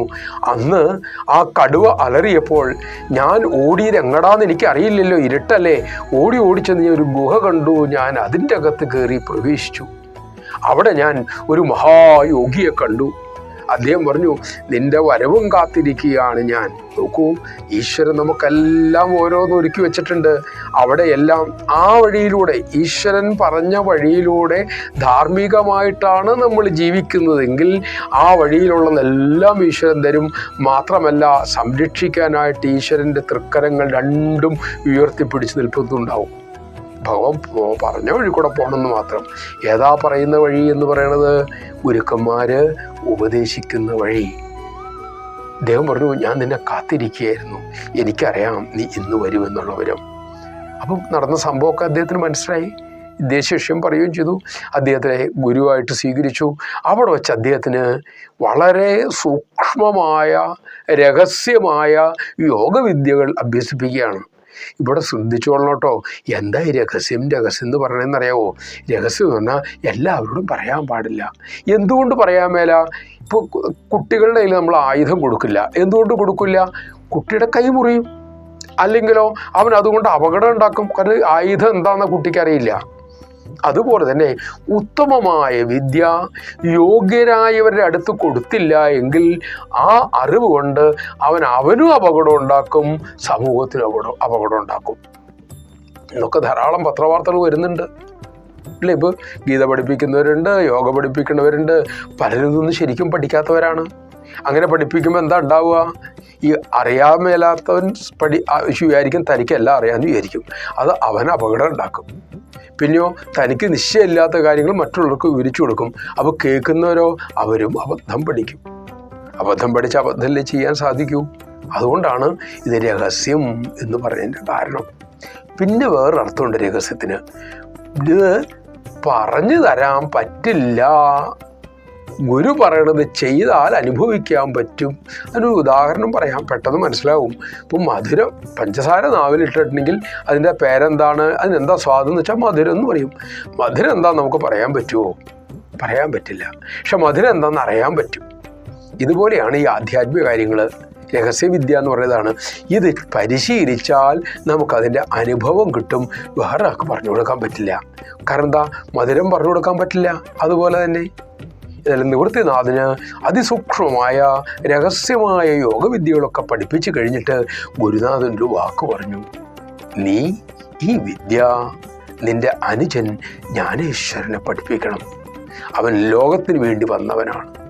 ഇതെല്ലാം കഴിഞ്ഞു. അന്ന് മുതലാണ് ജ്ഞാനേശ്വരൻ്റെ ഗുരുനാഥനായി നിവൃത്തിനാഥ് മാറുന്നത്. പിന്നെ കാലം മുന്നോട്ട് നീങ്ങി. അവിടെ കുട്ടികൾക്ക് കുറച്ചുകൂടെ മുതിർന്നു. പിന്നെ പള്ളിക്കൂടത്തിൽ എത്തിച്ചു. പാഠശാലയിൽ എടുക്കില്ല എന്ന് അവിടുത്തെ ബ്രാഹ്മണർ, അവരാണ് സ്കൂൾ പള്ളിക്കൂടം നടത്തുന്നവർ. അവരോട് എടുക്കാൻ പറ്റില്ല. പക്ഷെ എൻ്റെ കുഞ്ഞുങ്ങൾ വളരണ്ടേ, അവർക്കൊരു ജീവിതം വേണ്ടേ? ഞങ്ങൾക്കൊരു തെറ്റുപറ്റി, ഞാൻ സന്യസിച്ചു പോയതിനു ശേഷം ഗൃഹസ്ഥാശ്രമത്തിൽ തിരിച്ചു വന്നു. എനിക്ക് എന്ത് ശിക്ഷയാണ് നിങ്ങൾ വിധിച്ചിരിക്കുന്നത്? അത് ഞാൻ സ്വീകരിച്ചു കൊള്ളാം എന്ന് ഈ വിഠൽ പന്ത് പറയുകയാണ്. ചിലരുടെ മനസ്സൊക്കെ അതിക്രൂരമാണേ. അന്ന് അങ്ങനെ കുറേ ക്രൂരന്മാരവിടെ ഉണ്ടായിരുന്നു. ആ സഭ കൂടിയിട്ട് അവർ പറഞ്ഞു, ഒരു കാര്യം ചെയ്യൂ, അങ്ങനെയാണെങ്കിൽ നിങ്ങൾ ഭാര്യയും ഭർത്താവും ജീവത്യാഗം ചെയ്യണം, മരിക്കണം എന്നർത്ഥം. എങ്ങനെ?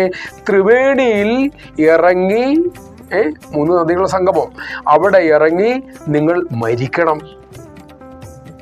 അങ്ങനെ മരിച്ചാൽ ഈ കുട്ടികൾക്ക് ആരും ഇല്ലാണ്ടാവും. അപ്പോൾ ഞങ്ങൾ എന്ത് ചെയ്യും? ഞങ്ങൾക്ക് അവരെ ആരെങ്കിലും ഞങ്ങൾ സ്വീകരിച്ചിട്ട് അവരെ പഠിപ്പിച്ചു കൊള്ളാം. തൻ്റെ മക്കൾക്ക് സദ്ഗതി വരണേ എന്നുള്ള പ്രാർത്ഥന മൂലം, ആ ആഗ്രഹം മൂലം, തീവ്രമായ ആ പുത്രസ്നേഹത്താൽ ആ മാതാപിതാക്കളെ വിഠൽ പന്തും ഭാര്യയും ത്രിവേണി സംഗമത്തിലേക്ക് ഇറങ്ങിച്ചെന്ന് അവരുടെ 2 പേരുടെയും ശരീരം ത്യജിക്കുക. ആലോചിച്ചു പോവുക, മക്കളത് കണ്ടുകൊണ്ട് നിൽക്കുകയാണേ. അച്ഛൻ നിങ്ങളവിടെ നിൽക്കൂ എന്ന് പറഞ്ഞ പിന്നെ മറുത്തു പറയില്ല. പേടിച്ചിട്ടല്ല, അച്ഛൻ പറഞ്ഞ വാക്ക്, അമ്മ പറഞ്ഞ വാക്കിനപ്പുറം ഒരു വാക്ക് പാടില്ല എന്നുള്ള നിശ്ചയം. അതിനുശേഷം കുട്ടികൾ തിരിച്ച് ഗ്രാമത്തിലെത്തി. ഈ സഭയിൽ ചെന്നിട്ട് പറഞ്ഞു, ഇനി ഞങ്ങളെ നിങ്ങൾ സ്വീകരിക്കൂ, ഞങ്ങൾക്ക് പഠിപ്പിക്കാനുള്ള ഏർപ്പാട് ചെയ്തു. അപ്പോഴാണ് അവരവരുടെ തനിനിറം പറഞ്ഞത്, നിങ്ങളെ എന്തായാലും ഞങ്ങൾക്ക് പഠിപ്പിക്കാൻ പറ്റില്ല, പഠിപ്പിക്കുന്ന പ്രശ്നവും ഉദിക്കുന്നില്ല എന്ന് പറയുകയാണ്. കിട്ടിയ പോലെ ആയിരുന്നു ആ വാർത്ത. അവർക്ക് മാതാപിതാക്കൾ നഷ്ടപ്പെട്ടു. ഗ്രാമത്തിൽ ഇനി അവർക്ക് ആരുമില്ല. ഈ സാഹചര്യമാണ് ഇപ്പോൾ അവർക്കുള്ളത്. ഇനി തങ്ങളുടെ നാടായ ആളിന്ത്യയിൽ നിന്നിട്ട് കാര്യമില്ല എന്ന് മനസ്സിലായി. പിന്നെ ഇപ്പം എന്താ ചെയ്യുക? അങ്ങനെ അവർ പൈഠാണിലേക്ക് യാത്രയാവുകയാണ്. മഹാരാഷ്ട്ര തന്നെയാണ് ആ സ്ഥലം. എന്താ അവിടുത്തെ പ്രത്യേകത? അവിടെയാണ് മതകോടതിയുടെ ഏറ്റവും വലിയ ആസ്ഥാനം. ഇന്നത്തെ ഭാഷ പറഞ്ഞാൽ സുപ്രീം കോടതി എന്ന് പറയാം. ധർമ്മപീഠം എന്നാണ് അത് അറിയപ്പെട്ടിരുന്നത്. അപ്പോൾ ധർമ്മപീഠത്തിൻ്റെ വാക്കാണ് അവസാന വാക്ക്. പൈഠാണിലെ ധർമ്മപീഠം വിധിച്ചാൽ അതിൻ്റെ അപ്പുറം ഒന്നുമില്ല. എന്നാൽ അങ്ങോട്ട് പോയേക്കാം. അങ്ങനെ നിവൃത്തിനാഥും ജ്ഞാനേശ്വരനും സോപാനും ഒരു സഹോദരിയായ മുക്തിബായികളും കൂടിയിട്ട് പൈഠാണിലെത്തി. അവിടുത്തെ പണ്ഡിതന്മാരെ കണ്ടു. അവർ പറഞ്ഞു, ഞങ്ങൾക്ക് ഇങ്ങനെയൊക്കെ സംഭവിച്ചു. അച്ഛൻ്റെ ചരിത്രം പറഞ്ഞു. ഇപ്പം ഞങ്ങൾക്ക് മാതാപിതാക്കളില്ല, ഞങ്ങൾക്ക് വേണ്ടി അവർ ശരീരത്യാഗം ചെയ്തു, ഞങ്ങളെ സ്വീകരിക്കണം, ഞങ്ങൾ സമ്പ്രദായത്തിലുള്ള ദീക്ഷകളൊക്കെ തരണം, ഞങ്ങളെ സമാജത്തിൽ ഉൾപ്പെടുത്തണം എന്ന് കുട്ടികൾ പ്രാർത്ഥിച്ചു. എല്ലായിടത്തും അഹങ്കാരികളുണ്ട്, അവിടെയും ഉണ്ടായിരുന്നു. അതിലൊരു ബ്രാഹ്മണ പണ്ഡിതൻ പറഞ്ഞു, നിങ്ങളുടെ പേരെന്തൊക്കെയാണ്, കേൾക്കട്ടെ എന്ന് പറഞ്ഞു. അപ്പോൾ ഓരോരുത്തരുടെ പേര് പറഞ്ഞു. ജ്ഞാനേശ്വരൻ പറഞ്ഞു, എൻ്റെ പേര് ജ്ഞാനേശ്വർ. ഓഹോ, ജ്ഞാനേശ്വരൻ, അതായത് ജ്ഞാനത്തിൻ്റെ ഈശ്വരൻ എന്ന് പറഞ്ഞാൽ ജ്ഞാനത്തെ നിയന്ത്രിക്കുന്നവൻ, ജ്ഞാനാധികാരി അല്ലേ, ജ്ഞാനത്തിന് അധികാരിയായവൻ. അപ്പോൾ വേണ്ടുവോളം ഉണ്ടാവുമല്ലോ ജ്ഞാനം കയ്യിൽ അല്ലേ എന്ന് വെച്ച് പരിഹസിച്ചുകൊണ്ട് ആ കുഞ്ഞിനോട് ചോദിച്ചത്. കൊച്ചുകുട്ടിയിലാണ്, 10-12 വയസ്സൊക്കെ ഉണ്ടാവുള്ളൂ. ഈ കുട്ടി വളരെ ശാന്തമായി നിഷ്കളങ്കമായി ജ്ഞാനേശ്വരൻ പറഞ്ഞു, ഉവ്വ് അങ്ങ് പറഞ്ഞത് ശരിയാണ്, എല്ലാ ജ്ഞാനങ്ങളും എനിക്കുണ്ട്. ഈ പ്രപഞ്ചത്തിൽ കാണുന്ന സകലതും എൻ്റെ തന്നെ പ്രതിച്ഛായയാണ്. അങ്ങും ഈ കാണുന്ന മൃഗങ്ങളും മനുഷ്യരും ഇവിടുത്തെ പണ്ഡിതന്മാരും, എന്തിന് പ്രപഞ്ചത്തിലെ സകല ചരാചരങ്ങളും എൻ്റെ തന്നെ നിഴലാണ്. ആ അറിവ് എനിക്കുണ്ട്. വിനയത്തോടുകൂടി അത് പറഞ്ഞത്. പക്ഷേ അപ്പുറത്തിരുന്ന ആൾക്കാർക്ക് സുഖിച്ചില്ല. അവർക്ക് ദേഷ്യം വന്നു. കൊച്ചുവായിലെ വലിയ വാക്കുകൾ പറയുന്നു. ഒരാൾ പറഞ്ഞു, ആഹാ, കുറെ വേദാന്തമൊക്കെ കാണാപ്പാഠം പഠിച്ചു വെച്ചിട്ടുണ്ടല്ലോ, നന്നായി പ്രസംഗിക്കുന്നുണ്ടല്ലോ, അപ്പോൾ അങ്ങനെയാണെങ്കിൽ നിനക്ക് എന്തു പറയാല്ലേ? ഉവ്. അപ്പോഴാണ് അതുവഴി ഒരു രസകരമായ സംഭവം ഉണ്ടായി. ഒരാൾ ഒരു പോത്തിനെയും കൊണ്ട് അതുവഴി വന്നു. അപ്പോൾ ചോദിച്ചു, അങ്ങനെയാണെങ്കിൽ ഈ പോത്തും നിന്റെ തന്നെ നിഴലല്ലേ? അതെ, എന്തിനു സംശയിക്കണം, എൻ്റെ തന്നെ, ഞാൻ തന്നെ അതും. അപ്പം നിനക്ക് ഭേദം അറിയാവുന്നതുപോലെ ഈ പോത്തിനും ഭേദം അറിയാമായിരിക്കുമല്ലോ. ആ ചോദ്യത്തിലെ പരിഹാസം മനസ്സിലായല്ലോ. അപ്പം ഇദ്ദേഹം പറഞ്ഞു, ഉവ്, ആ പോത്തും വേദം ചൊല്ലും, എന്തിനാ സംശയിക്കേണ്ടത്? അതിലുള്ള ചൈതന്യവും എന്നിലുള്ള ചൈതന്യവും ഒന്ന് തന്നെയല്ലേ?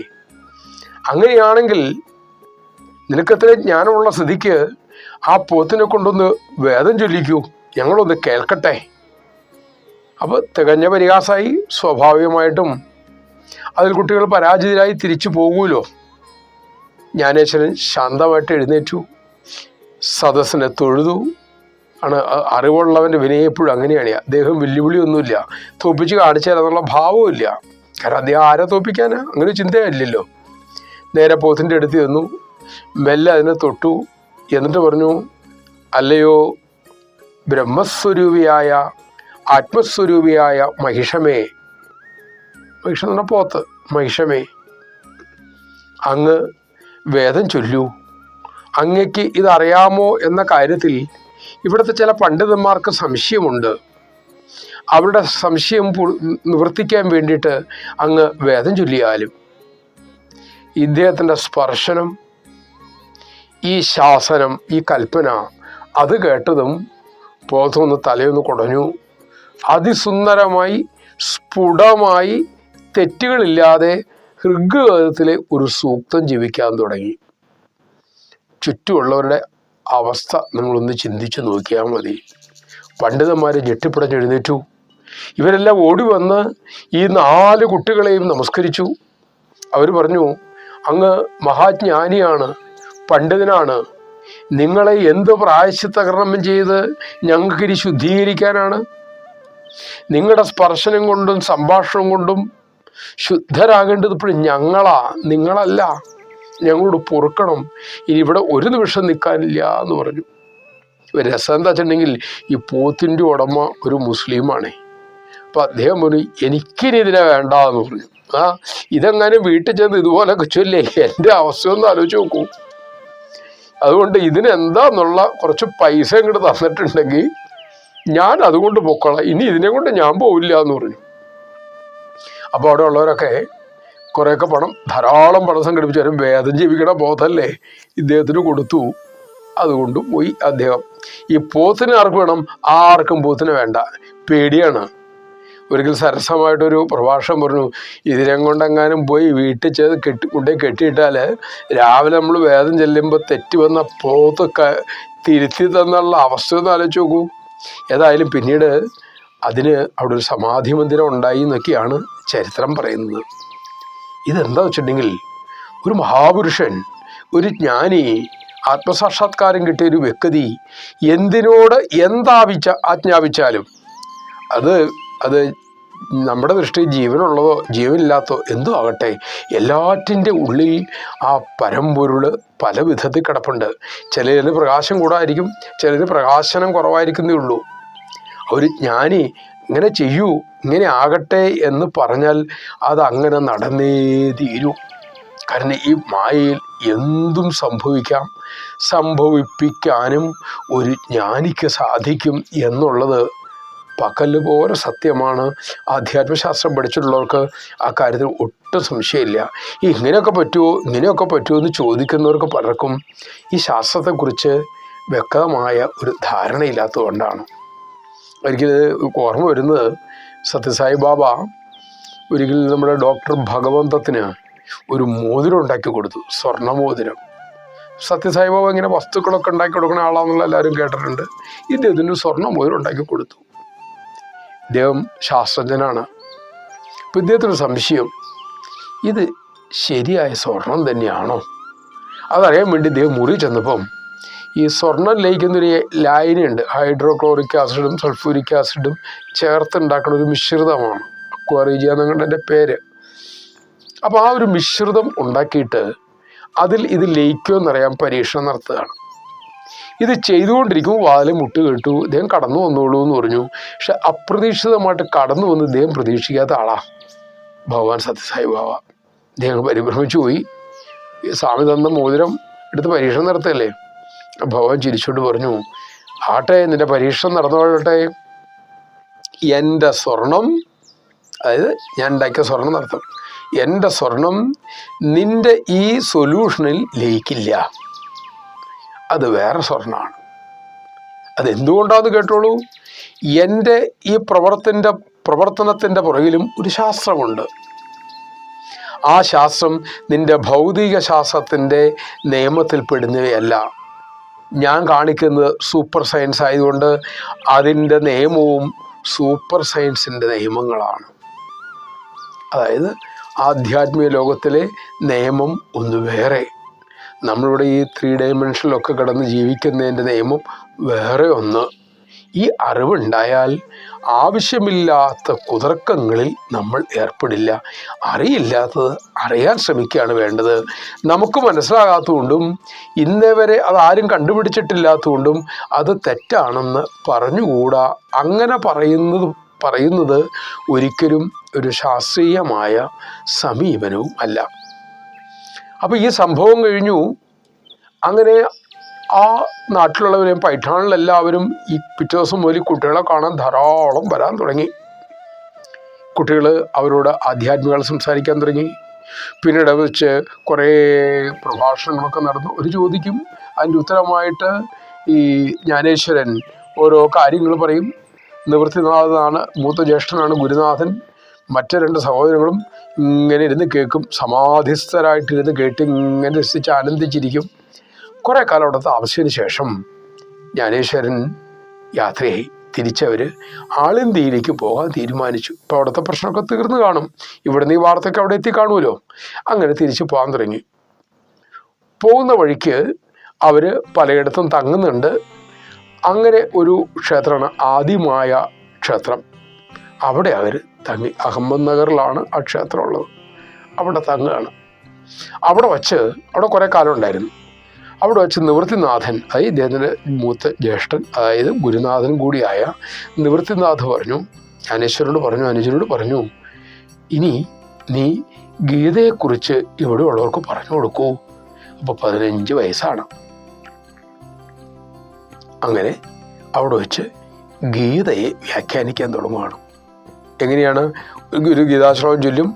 അപ്പോൾ തന്നെ അതിൻ്റെ വ്യാഖ്യാനം മറാഠി ഭാഷയിൽ പദ്യ രീതിയിൽ അപ്പം തന്നെ അത് ഇത് ചെയ്യാണ്. ക്ഷണികമായിട്ടാണ് വരുന്നത്. പൊടുന്നനെ അങ്ങ് വരികയാണ്. അതങ്ങോട്ട് പറഞ്ഞ് വ്യാഖ്യാനിക്കാൻ ആരംഭിക്കുക. നാളുകൾ ചെല്ലും തോറും ജനങ്ങളിങ്ങനെ അരച്ചു വരാൻ തുടങ്ങി. ആ ഗീതാഭാഷ്യമാണ് പിൽക്കാലത്ത് ലോകപ്രസിദ്ധമായ ജ്ഞാനേശ്വരൻ എഴുതിയ ഗീതാപ്രഭാഷണത്തിൻ്റെ പേര്. ആ ഗീതാ വ്യാഖ്യാനത്തിൻ്റെ പേരാണ് ജ്ഞാനേശ്വരി. അത് കേൾക്കാത്തവർ ആരുമില്ല. ആ ജ്ഞാനേശ്വരി എഴുതിയ സന്ദർഭം ഇതാണെന്നറിയുക. അവിടെ വച്ച് അദ്ദേഹം പല പല വിധത്തിലുള്ള അത്യത്ഭുത കാര്യങ്ങളും അദ്ദേഹത്തിൻ്റെ ജീവിതത്തിൽ ഉണ്ടാവുന്നുണ്ട്. അത്ഭുതങ്ങൾ പ്രകടിപ്പിക്കുന്നതല്ല, ഈശ്വരൻ അവരിലൂടെ യോഗ്യരായവർക്ക് ഈ മഹാത്മാവ് ആരാണെന്ന് വെളിപ്പെടുത്താൻ വേണ്ടിയിട്ട് അവരിലൂടെ കാണിക്കുന്ന ലീലകളാണ് ശരിക്കും അത്ഭുതങ്ങൾ. അവരെ സംബന്ധിച്ചിടത്തോളം ഇതിൻ്റെ അകത്തൊരു അത്ഭുതവും ഇല്ല. ഒരു കൊച്ചു കുഞ്ഞിനെ സംബന്ധിച്ചോളം വിമാനം പറക്കണ കാണുമ്പോൾ അത്ഭുതം ഉണ്ടാവും, നമുക്കും അത്ഭുതം ഉണ്ടാവും. അതിൻ്റെ യന്ത്രഘടനയും അത് പറപ്പിക്കാൻ ഉണ്ടാക്കിയ ആൾക്കും അല്ലെങ്കിൽ പറപ്പിക്കുന്ന ആൾക്കും നമ്മുടെ അത്ര അത്ഭുതമൊന്നുമില്ല. അത് ഇന്നിന്ന നിയമങ്ങളൊക്കെ വെച്ച് ഇന്നിന്ന സാഹചര്യത്തിൽ ഈ യന്ത്രം പറന്നുയരുന്നു എന്നവർക്കറിയാം. അപ്പോൾ അറിവ് കുറവാണ് ഒരു അത്ഭുതത്തിൻ്റെ കാരണങ്ങളിൽ ഒന്ന് എന്നറിയുക. ഇവർ അത്ഭുതം കാണിക്കുന്നതൊരിക്കലും പ്രശസ്തിക്കോ അല്ലെങ്കിൽ ധനസമ്പാദനത്തിനോ അല്ല, ഈശ്വര മഹിമയ്ക്ക് എന്തും ചെയ്യാൻ സാധിക്കുമെന്ന് ലോകത്തെ ബോധ്യപ്പെടുത്താൻ വേണ്ടിയിട്ടാണ് ഇവരിങ്ങനെയൊക്കെ ചെയ്യുന്നത്. ഇതെല്ലാം കഴിഞ്ഞു. കുറേ അവിടുത്തെ ആ കാലം കഴിഞ്ഞപ്പം ഇവർ തങ്ങളുടെ ആ ജന്മനാട്ടിലേക്ക് ആളന്തിയിലേക്ക് പോകാൻ തീരുമാനിച്ചു. അങ്ങനെ 4 പേരും കൂടി ആളന്തിയിലെത്തി. ആളന്തിയിലേക്ക് അപ്പം ആളുകളുടെയൊക്കെ മനസ്സൊക്കെ മാറിയിരിക്കുന്നു. തങ്ങൾ ഈ കുഞ്ഞുങ്ങളെ വിഷമിപ്പിച്ചത് പാപമായി പോയി എന്ന് തിരിച്ചറിഞ്ഞു. ചിലർ ഒന്നും മാപ്പിരുന്നു, ചിലവർ മാപ്പിരുന്നില്ലെങ്കിലും അവർ പിന്നീട് ശല്യങ്ങളൊന്നും ഉണ്ടാക്കിയില്ല. അങ്ങനെ തങ്ങളോടുള്ള വെറുപ്പും അതൃപ്തിയും ഒക്കെ ആളുകൾക്ക് അടങ്ങി എന്നറിഞ്ഞപ്പം 4 പേർക്ക് സന്തോഷമായി. അത് തങ്ങളുടെ ദേഷ്യം പോയതിൻ്റെ സന്തോഷമല്ല, അവരുടെ തെറ്റിദ്ധാരണയൊക്കെ മാറിയല്ലോ, അവർക്ക് ശരിയായ അറിവുണ്ടായല്ലോ എന്നോർത്തിട്ടാണ് മഹത്തുക്കൾക്ക് സന്തോഷം ഉണ്ടാവുന്നത്. അണ്ട് അവർക്കാരോടൊപ്പം ദേഷ്യമൊന്നുമില്ലല്ലോ. ദേഷ്യമില്ലാത്ത അവരോടൊപ്പം നമ്മൾ ദേഷ്യപ്പെട്ടാലും അവർക്ക് ദേഷ്യമില്ല, അവർക്ക് വിഷമമില്ല. ഈ കാലത്ത് ഈ കുട്ടികളുടെ പ്രശസ്തി എല്ലായിടത്തും വ്യാപിക്കാൻ തുടങ്ങി. സ്വാഭാവികമായിട്ടും എല്ലാ കാലത്തും ഇപ്പോഴും സംഭവിക്കുന്നൊരു കാര്യമാണ്, അവനവൻ്റെ മേഖലയിൽ അവനവന് തുല്യമായിട്ട് ഒരാൾ കയറി വന്നാൽ അസൂയ ഉണ്ടാവും. ആ അസൂയ അങ്ങോട്ട് വർദ്ധിച്ചാൽ ചിലവർ എന്ത് കടുങ്കൈ ചെയ്യാനും മടുക്കില്ല. നമ്മുടെ ദുര്യോധനൻ പറഞ്ഞൊരു വാക്കുണ്ടേ, ആരുടെ അച്ഛനോട് ധൃതരാഷ്ട്രോട് പറയാ, യുധിഷ്ഠിരൻ്റെ ഐശ്വര്യം കണ്ടിട്ട് എനിക്ക് സഹിക്കാൻ പറ്റുന്നില്ല, എനിക്ക് ഉറങ്ങാൻ പറ്റുന്നില്ല. ഇദ്ദേഹത്തിന് ഇല്ലാത്തതുകൊണ്ടല്ല വിഷമം, അത് ദുര്യോധന ഇല്ലാത്തതിൻ്റെ ദുഃഖമല്ല, വേറൊരുത്തിന് തന്നെക്കാൾ കൂടുതൽ ഉണ്ടല്ലോ എന്നുള്ള ദുഃഖം. ഇതൊക്കെ അസൂയാദി കാര്യങ്ങളാണ്. കുട്ടികളാണെങ്കിൽ നമ്മളെക്കാളും നന്നായിട്ട് ഒരാൾ പഠിച്ചിട്ടുണ്ടെങ്കിൽ മിടുക്കൻ എന്ന മനസ്സുകൊണ്ടും നാവുകൊണ്ടും അതിനെ അഭിനന്ദിക്കണം. തീർച്ചയായിട്ടും നമുക്ക് നമ്മുടെ കഴിവിൻ്റെ പരമാവധി ശ്രമിച്ചാൽ മറ്റൊരാളെ മറികടക്കാൻ മാർക്ക് മേടിക്കാം. പക്ഷെ ആരോഗ്യകരമായ സമീപനം എന്താണെന്ന് വെച്ചിട്ടുണ്ടെങ്കിൽ എൻ്റെ കഴിവിൻ്റെ അത്രയും മുഴുവൻ ഞാൻ ഉപയോഗിക്കുക, അതിൻ്റെ മാർക്ക് മേടിക്കുക. മറ്റൊരാൾ എനിക്കാൾ കൂടുതൽ മേടിക്കണമെന്നോ അല്ലെങ്കിൽ കുറവ് അങ്ങനെ ചിന്തിക്കേണ്ട കാര്യമില്ല. അദ്ദേഹത്തിന് കിട്ടാനുള്ള അദ്ദേഹത്തിന് മേടിച്ചോട്ടെ, എനിക്ക് കിട്ടാനുള്ള ഒരു മാർക്ക് പോലും കുറഞ്ഞു പോകരുത്. അവിടെയാണ് ഓരോ വിദ്യാർത്ഥിക്കും നിഷ്കർഷ വേണ്ടത്. അങ്ങനെ അതുകൊണ്ട് ഈ കുട്ടികൾക്ക് ആരോടും പകയോ ദേഷ്യമോ അസൂയോ ഒന്നും ഉണ്ടായില്ല, പക്ഷെ കുട്ടികളോടുണ്ടായി. അത് പലരും ഉണ്ട്. അതിന് ആ കാലത്തുണ്ടായിരുന്ന മറ്റൊരാളാണ് നാമദേവൻ.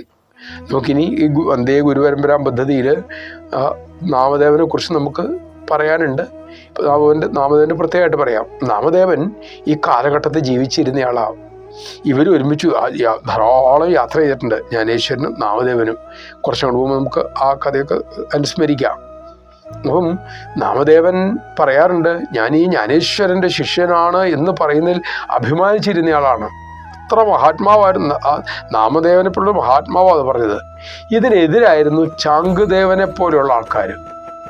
അവർക്ക് അസൂയ അങ്ങ് മുഴുത്തു. ഈ ചാങ്ദേവന് പ്രായം എത്രയുണ്ടെന്ന് ആർക്കും അറിയില്ല. 10,000-1500 വർഷം പഴക്കമുണ്ടെന്നൊക്കെയാണ് പറയണേ. അപ്പോഴും നമുക്കൊന്നും ഇങ്ങനെയൊക്കെ ഉണ്ടാവുമോ? ഉണ്ട്. ഓട്ടോബയോഗ്രഫി യോഗിയിൽ പരാമർശിച്ചിട്ടുണ്ട്, സ്വാമി രാമന ഗ്രന്ഥത്തിൽ പരാമർശിച്ചിട്ടുണ്ട്. നമ്മുടെ നാട്ടിൽ തന്നെ ഒരു പ്രഭാകര സിദ്ധിയോഗി ഉണ്ടായിരുന്നു. കണക്കും പ്രകാരം ഇപ്പോൾ ഉള്ള രേഖപ്പെടുത്തിയ കണക്കും പ്രകാരം അദ്ദേഹം 10-600 വർഷം ജീവിച്ചിരുന്നിട്ടുണ്ട്. അതെങ്ങനെയെന്ന് വെച്ചാൽ നമ്മൾ ആദ്യം പറഞ്ഞതാണ്, അതിന് ഒരു യോഗ ഭാഷയിലേ നമുക്കതിന് വിശദീകരണം തരാൻ പറ്റൂ. മറ്റൊരു വിശദീകരണങ്ങൾ അവർ വഴങ്ങില്ല. അപ്പം അതെങ്ങനെയാണ് ശരിയാവണേന്ന് വെച്ചിട്ടുണ്ടെങ്കിൽ തിളച്ച വെള്ളത്തിൽ കൈയിട്ടാൽ കൈ പൊള്ളും, അത് നിയമമാണ്. പക്ഷെ ഷിർഡി സായി ബാബ ആഹാരം ഉണ്ടാക്കണ കുട്ടകത്തിൽ തിളച്ച് മറയണ ഭക്ഷണത്തിൽ നഗ്നമായ കൈകൊണ്ട് ഇളക്കിയിട്ടാണ് അത് ഇളക്കണത്. ചട്ടം ഉപയോഗിക്കാറില്ല. എന്നിട്ട് അത് ആ കൈകൊണ്ട് തന്നെ അദ്ദേഹം വാരി കൊടുക്കാറ്. എന്തുകൊണ്ട് ആ കനത്ത ചൂടിൽ തിളയ്ക്കുന്ന ആ കൂട്ടാലിലും ചോറിലും കൈയിട്ട് മാറുമ്പോൾ ഇദ്ദേഹത്തിൻ്റെ കൈ പൊള്ളുന്നില്ല? വിശദീകരണമുണ്ട്. പക്ഷെ നമുക്ക് ഭൗതിക നിയമം വെച്ച്, ഇന്നത്തെ ഭൗതിക നിയമം വെച്ച് അത് വിശദീകരിക്കാൻ പറ്റുന്നില്ല എന്നുള്ളതാണ്. ഇതൊക്കെ അടുത്തിടെ നടന്ന സംഭവങ്ങളാണേ, നേരിട്ട് കണ്ടവർ എഴുതി വെച്ച കാര്യങ്ങളാണ്. കൂട്ടത്തിൽ ഒന്ന് പരാമർശിച്ചു എന്ന് മാത്രം. അപ്പോൾ ചാങ്ദേവന് നൂറ്റുകണക്കിന് വയസ്സ് പ്രായമുണ്ട്. ഇദ്ദേഹം ഇതറിഞ്ഞു. മിക്കവാറും ഇദ്ദേഹം കാട്ടി താമസിക്കുന്ന ആളാണ്. ഏതോ ഒരു ബാലൻ വന്നിട്ടുണ്ട്. ആ ബാലൻ വലിയ ജ്ഞാനിയാണത്രേ, വലിയ സിദ്ധിയുള്ളവനാണത്രേ, പോത്തിനെ കൊണ്ട് വേദം ചൊല്ലിച്ചിട്ടുണ്ടത്രേ. ചാങ്ദേവൻ ഓഹോ, എന്നെക്കാളും സിദ്ധിയും പ്രാഗൽഭ്യവും ഉള്ളൊരു വ്യക്തിയോ, അങ്ങനെയാണെങ്കിൽ ഒന്ന് കണ്ടിട്ട് തന്നെ കാര്യം. അദ്ദേഹം എന്തു, ഉൾക്കാട്ടിൽ ഒരു പ്രത്യേക ശബ്ദം പുറപ്പെടുവിച്ചു. അപ്പോൾ അവിടുത്തെ കടുവകളൊക്കെ വന്നു. അതിലൊരു കൂറ്റൻ കടുവയുടെ പുറത്തേക്ക് മൂപ്പരങ്ങോട്ട് കയറി. ഇപ്പം ചട്ടമ്പിസ്വാമികളും നാരായണ ഗുരുദേവനും ഒക്കെ അവരുടെ ജീവിതത്തിൽ കാണാം. വന്യമൃഗങ്ങളൊക്കെ അവരുടെ സമീപത്ത് എത്രയും ശാന്തമായിട്ടാണ് വർത്തിക്കുന്നത് കാണാം. അതിലൊന്നും അത്ഭുതത്തിന് ആവശ്യമില്ല. അപ്പം ചാങ്ദേവനെ പോലെ ഒരു സിദ്ധന് വളരെ നിസ്സാരമാണ്. ഈ കടുവയുടെ പുറത്ത് കയറിയിട്ട് ഒരു വലിയ പാമ്പിനെ അദ്ദേഹം കയറ് പോലെ എടുത്തു. അതിനെ വാഴ പിടിച്ചിങ്ങനെ വടി കറക്കണ പോലെ കറക്കിക്കൊണ്ട് ഈ കടുവയുടെ പുറത്തിരുന്ന് അദ്ദേഹം ജ്ഞാനദേവനെയും നിവൃത്തിനാഥനെയും സ്വഭാവനെയും മുക്തിവായി ആ കുട്ടികളെ കാണാനായിട്ട് യാത്ര പുറപ്പെടുകയാണ്.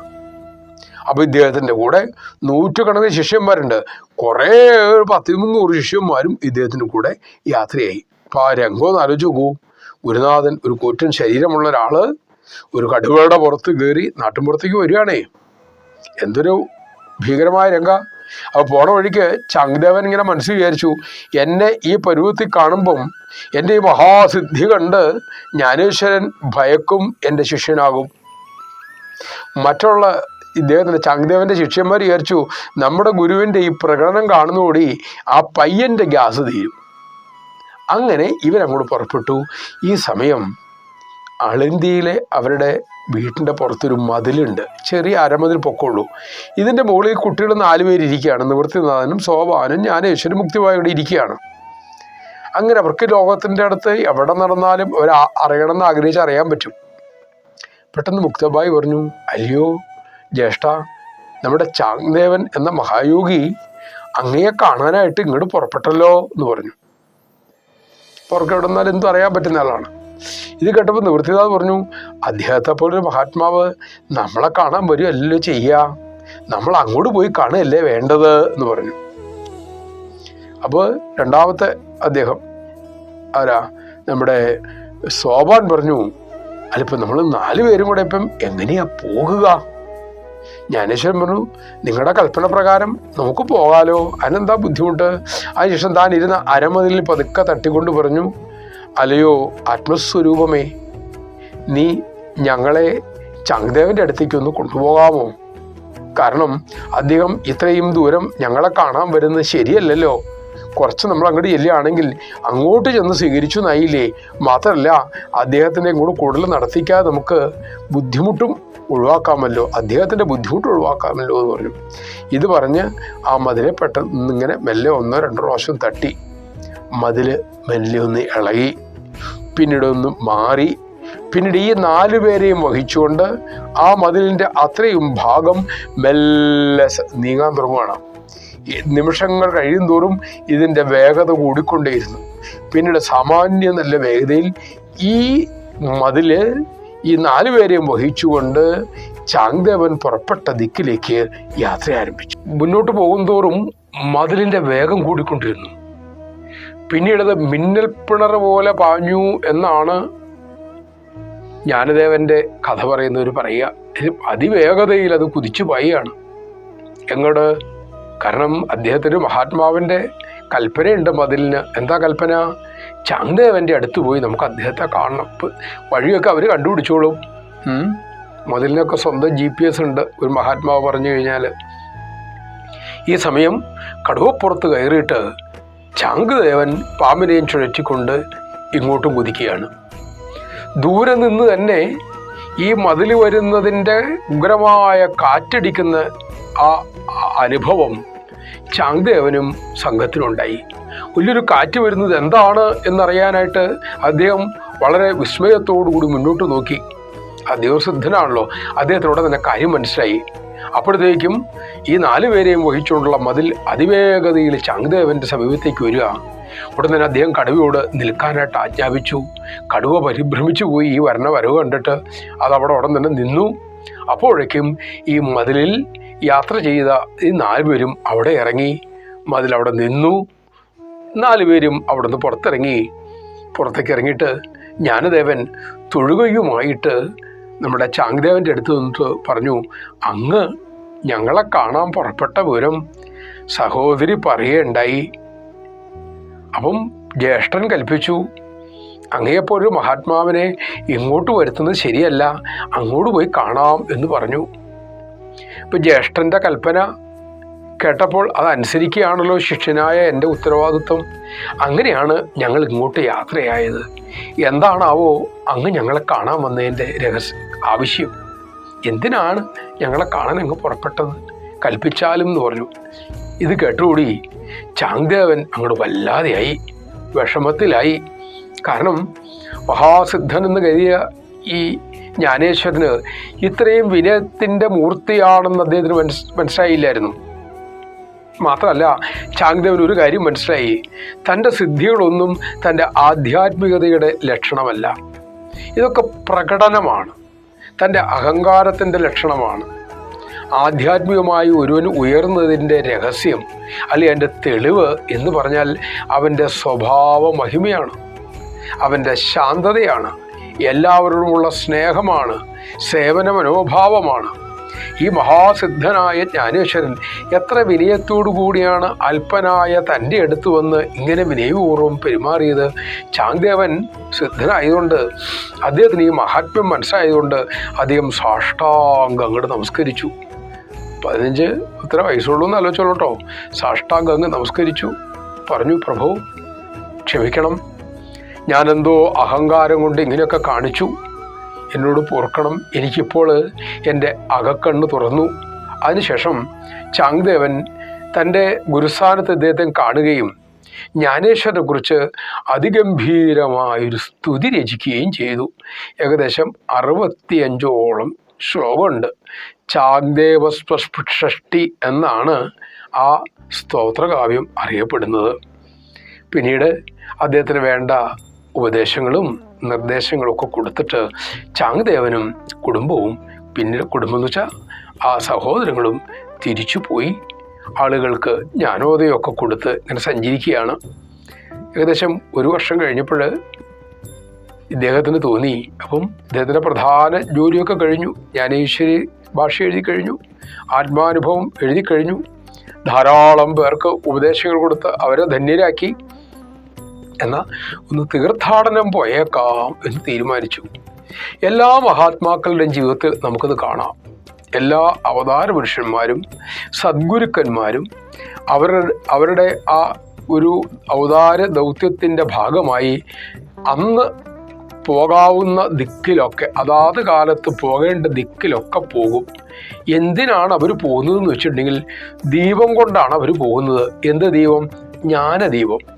ആ ജ്ഞാനദീപം കൊണ്ട് അവർ പോകുമ്പോൾ ഇത് കൊളുത്താൻ എവിടെയൊക്കെയാണോ യോഗ്യതയുള്ളത് അവിടെയൊക്കെ അവർ ആ ജ്ഞാനദീപം കൊളുത്തിയിട്ടേ പോവുള്ളൂ. കാരണം അവർ വരുന്നത് അതിന് വേണ്ടിയിട്ട് തന്നെയാണ്. ഏത് മഹാത്മാക്കളും നോക്കിക്കൊള്ളൂ, അവർ തീർത്ഥാടനം നടത്തിയിട്ടുണ്ട്. ഇതിനൊരു അപവാദമായിട്ട് നമുക്ക് പറയാനുള്ളത് രമണ ഭഗവാനെ മാത്രമാണ്. പക്ഷേ രമണ ഭഗവാൻ അവിടെ ഇരുന്നുകൊണ്ട് തന്നെ ലോകം മുഴുവനും ആ ജ്ഞാനത്തിൻ്റെ ദീപം കൊളുത്തുകയും ചെയ്തു. ഒരു പൊതു സ്വഭാവം പറഞ്ഞതേ ഉള്ളൂ ഈ തീർത്ഥാടനം. ജ്ഞാനദേവൻ അങ്ങനെ തീർത്ഥാടനത്തിന് പുറപ്പെട്ടു. ഈ തീർത്ഥാടന വേളയിൽ മഹാക്ഷേത്രങ്ങളിൽ എത്തുകയും ആ ക്ഷേത്രങ്ങൾക്കെല്ലാം അദ്ദേഹത്തിൻ്റെ സാന്നിധ്യം കൊണ്ട് ചൈതന്യം വർദ്ധിപ്പിക്കുകയും ചെയ്തു. മഹാത്മാക്കൾ ചെല്ലുന്നിടമാണ് എന്തായിട്ട് മാറുക? തീർത്ഥക്ഷേത്രമായിട്ട് മാറുക, പുണ്യസ്ഥലമായിട്ട് മാറുക. അല്ലാണ്ട് പുണ്യസ്ഥലങ്ങളിലല്ല അവർ പോകുന്നത്. അവർ പോകുന്നിടെല്ലാം പുണ്യസ്ഥലമായിട്ട് മാറും. ചന്ദനത്തിരി എവിടെയൊക്കെ കത്തിച്ച് വയ്ക്കുന്നുണ്ടോ അവിടെയൊക്കെ സുഗന്ധം വരുന്ന പോലെയാണത്. അങ്ങനെ ഇദ്ദേഹം ഇങ്ങനെ പോരുന്നിടയ്ക്ക് വിഠോബ ക്ഷേത്രത്തിൽ അദ്ദേഹം ചെന്നു. വിഠല വിഠല എന്നുള്ള ഭജനയൊക്കെ കേട്ടിട്ടില്ലേ? ആ വിഠല ക്ഷേത്രത്തിൽ ചെന്നു. അപ്പോൾ അദ്ദേഹത്തിൻ്റെ ഉള്ളിൽ ഒരു ആഗ്രഹം ഉദിച്ചു. ഇപ്പോൾ 20 വയസ്സൊക്കെ ആവണം. എന്താണ് ഇനി തൻ്റെ ജോലി തീർന്നു കഴിഞ്ഞിരിക്കണു, ഇനി ശരീരം ഉപേക്ഷിച്ചേക്കാം. ഇതൊരു സുന്ദരമായൊരു ചിന്തയെന്ന് ആലോചിച്ച് നോക്കൂ. നമ്മൾ സ്കൂളിൽ പോയിട്ട് 4 മണി അടിക്കുമ്പം സ്കൂളിൽ നിന്ന് ഇറങ്ങിപ്പോരുമല്ലോ. ഓഫീസിൽ ചെല്ലുമ്പം ഓഫീസിലെ ജോലി സമയം കഴിഞ്ഞിട്ടുണ്ടെങ്കിൽ പേനയൊക്കെ മടക്കി വെച്ചിട്ട് ഇറങ്ങിപ്പോരുമല്ലോ. അതുപോലെ തന്നെ നമ്മൾ ഈ ലോകത്തിലേക്ക് വന്നേക്കുന്നത് ചില ജോലികൾ ചെയ്യാനാണ്. ആ ജോലി പൂർത്തീകരിച്ചു കഴിഞ്ഞാൽ സന്തോഷത്തോടെ അങ്ങ് പോകാൻ പറ്റണം. അങ്ങനെ പോകാൻ പറ്റണമെങ്കിൽ അത് ആത്മഹത്യയല്ല കേട്ടോ. സന്തോഷത്തോടെ പോകേണ്ട സമയത്ത് 5 മണി കഴിഞ്ഞാൽ പിന്നെ ഓഫീസിൽ ഇരിക്കാൻ പറ്റുമോ? 4 മണി കഴിഞ്ഞാൽ പിന്നെ സ്കൂളിലിരിക്കാൻ പറ്റുമോ? സ്കൂളിൽ നിന്ന് അതിനു മുമ്പ് പോയാലേ കുഴപ്പമുള്ളൂ, കഴിഞ്ഞു പോയാലും കുഴപ്പമാണ്. അപ്പോൾ ഈ ജീവിതം എത്ര കാലം കൊണ്ടു നടക്കണമെന്ന് ഈശ്വരൻ വിചാരിച്ചിട്ടുണ്ട്. അത്രയും കാലം സന്തോഷത്തോടെ ഈശ്വരൻ ഏൽപ്പിച്ച ജോലി ഗംഭീരമായിട്ട് ചെയ്തവർക്കാണ് സന്തോഷത്തോടെ ഉടുപ്പ് ഊരിയിട്ടിട്ട് പോണ പോലെ ശരീരം ഉപേക്ഷിച്ചിട്ട് പോകാൻ പറ്റുള്ളൂ. അന്നേരം ആരാ കുളിക്കാൻ പറ്റുന്നറിയോ? ഭഗവാനോ ഭഗവാന്റെ പാർഷദന്മാരോ നേരിട്ട് വരും. VIP കളെ എന്ന് പറഞ്ഞാൽ മഹാഭക്തന്മാരെ കൊണ്ടുപോകാനായിട്ട്. പിന്നെ പേടിക്കാനുണ്ടോ? അങ്ങനെയുള്ളവർക്ക് മരണത്തിന് ഒരു പേടിയില്ല. മരണം അവൻ്റെ വലിയ കൂട്ടുകാരനായിരിക്കും എന്നാണ് നചികേതസിനോട് യമദേവൻ പറഞ്ഞു കൊടുത്തത്. കഠോപനിഷത്ത് പഠിക്കുമ്പം നമുക്കത് കാണാം. ഇവിടെ ഇദ്ദേഹം അവിടെ വച്ച് സമാധിയാകാം എന്ന് തീരുമാനിച്ചു. മഹാക്ഷേത്രം ഇവിടെ വച്ച് ഭഗവാനെ ചിന്തിച്ചുകൊണ്ട് ഭഗവാനിലേക്ക് ലയിച്ചു ചേരാം എന്ന് അദ്ദേഹം ഉള്ളാലൊരു തീരുമാനമെടുത്തു. അന്ന് രാത്രി ജ്ഞാനദേവൻ ഒരു സ്വപ്നം കാണുക. എന്താ ഇപ്പോൾ സ്വപ്നം എന്നറിയോ? ഭഗവാൻ പ്രത്യക്ഷപ്പെട്ടു. വിഠോബ പറഞ്ഞു, ജ്ഞാനേശ്വര, നീ ഇവിടെ വച്ച് സമാധിയാകണ്ട. കാരണം ഇവിടെ 10,000-കണക്കിന് ആളുകളാണ് എന്നെ കാണാൻ ദിവസവും വരുന്നത്. അവർക്കൊരൊറ്റ ലക്ഷ്യമുള്ളൂ, എന്നെ കാണുക, എന്നെ കീർത്തിക്കുക, എന്നെ സ്മരിക്കുക. ഇവിടെ നീ സമാധി ആയിട്ടുണ്ടെങ്കിൽ ആളുകൾ എന്നെ കാണാൻ തന്നെ വന്നുകൊണ്ടിരിക്കും. നിനക്ക് വേണ്ടത്ര പ്രശസ്തിയും അംഗീകാരവും കിട്ടില്ല. എൻ്റെ ഭക്തരെ ലോകം മുഴുവനും ആരാധിക്കണം. നീ ചെയ്തു വച്ച മഹാകൃത്യങ്ങൾ ലോകം എന്നും എന്നും ഓർക്കണം. അത് എൻ്റെ ആഗ്രഹമാണ്. ഈശ്വരൻ്റെ ഏറ്റവും വലിയ ആഗ്രഹം ഭക്താനാം മാനവർദ്ധന. ഭാഗവതം പറയൂ, ഭക്തന്മാർക്ക് നല്ല മേൽവിലാസം കിട്ടണം, അവർ കീർത്തിമാനാകണം. ഇതാണ് ഭഗവാന്റെ ഏറ്റവും വലിയ ആഗ്രഹം. എന്നാൽ ഭക്തൻ്റെ ആഗ്രഹം, എനിക്കൊരു കീർത്തിയും വേണ്ട, എൻ്റെ ഭഗവാൻ കീർത്തിക്കപ്പെട്ടാൽ മതി. ഇപ്പം ത്യാഗരാജ സ്വാമികൾ നോക്കൂ, അദ്ദേഹം രാമാ അങ്ങ് വല്യവനാണ്, അങ്ങ് ധീരനാണ്, അങ്ങ് വീരനാണ്, അങ്ങ് കഷ്ടപ്പെട്ടവരെ മുഴുവൻ രക്ഷിക്കും എന്ന് പറഞ്ഞ് ശ്രീരാമചന്ദ്രൻ്റെ മഹിമയാണ് കീർത്തിച്ചത് മുഴുവനും. എന്നിട്ട് കീർത്തി കിട്ടിയത് ആർക്കാ? ത്യാഗരാജ സ്വാമികൾക്ക്. ത്യാഗരാജ സ്വാമികൾ കീർത്തിച്ചുകൊണ്ട് ശ്രീരാമചന്ദ്രൻ്റെ കീർത്തി കൂടിയൊന്നുമില്ല. പക്ഷേ ഭഗവാനെ കീർത്തിച്ചപ്പോൾ ത്യാഗരാജസ്വാമികൾ കീർത്തിമാനായി. അപ്പോൾ കീർത്തി കിട്ടണമെങ്കിൽ, ധനം കിട്ടണമെങ്കിൽ, ബുദ്ധി കിട്ടണമെങ്കിൽ ഏറ്റവും എളുപ്പമായ, ഏറ്റവും നല്ലതായ, ഏറ്റവും ഒട്ടും അപകടമില്ലാത്ത ഒരേ ഒരു വഴിയാണ് നമ്മുടെ ഇഷ്ടദേവനെ ആരാധിക്കുക. അപ്പം എന്താ, ഒന്നും ചോദിക്കണ്ട. പണമാണെങ്കിൽ പണം കൊണ്ടുതരും, പേര് വേണമെങ്കിൽ പേര് കൊണ്ടുതരും, ശരീരത്തിൻ്റെ സൗഖ്യം വേണമെങ്കിൽ അത് കൊണ്ടുതരും. അത് ഭഗവാൻ അറിയാം. കൊച്ചു കുഞ്ഞുങ്ങൾ, നമ്മൾ കൊച്ചു കുഞ്ഞായിരുന്നപ്പോൾ അമ്മ നമുക്ക് വേണ്ട നമ്മൾ ചോദിച്ചിട്ടല്ലോ എന്നത് നമ്മൾ ചോദിക്കാതെ തന്നെ പാകപ്പെടുത്തി നമ്മുടെ വായയിൽ വെച്ച് തന്നിട്ടില്ലേ? അതുപോലെയാണ് ഈശ്വരൻ്റെ മുമ്പിൽ നമ്മൾ എപ്പോഴും ശിശുക്കളാണ്. ഭഗവാൻ നമ്മളിങ്ങനെ എടുത്തോണ്ടാണ് നടക്കണത്. ഈ സത്യം നമ്മളൊന്ന് ഓർമ്മിപ്പിച്ചാൽ മതി. അപ്പോൾ നോക്കൂ, ഇവിടെ ജ്ഞാനേശ്വരൻ്റെ കീർത്തി കിട്ടണം എന്നുള്ള ആർക്കാ ആഗ്രഹം? വിട്ടൽ മഹാപ്രഭുവിനാണ്. അതല്ലേ 12-ാം നൂറ്റാണ്ടിലൊന്ന് ആ മഹാപുരുഷനെ ഇന്നും നമ്മൾ സ്മരിക്കുകയല്ലേ? നോക്കൂ, വിട്ടലിനെ സ്മരിക്കുന്നതിനേക്കാൾ കൂടുതലെന്ന് വേണമെങ്കിൽ പറയാം. കാരണം വിട്ടലിൻ്റെ മഹിമയെ കൂടെ നമ്മൾ ഇവിടെ വെച്ച് പറയുകയാണ്. ഇപ്പോഴേ വിട്ടൽ മഹാപ്രഭു ജ്ഞാനേശ്വരോട് പറഞ്ഞു, അങ്ങ് ഇന്ദ്രിയാണി നദീതീരത്തുള്ള സിദ്ധേശ്വര ക്ഷേത്രത്തിലേക്ക് ചെല്ലുക. അവിടെ സമാധിയായിക്കൊള്ളൂ.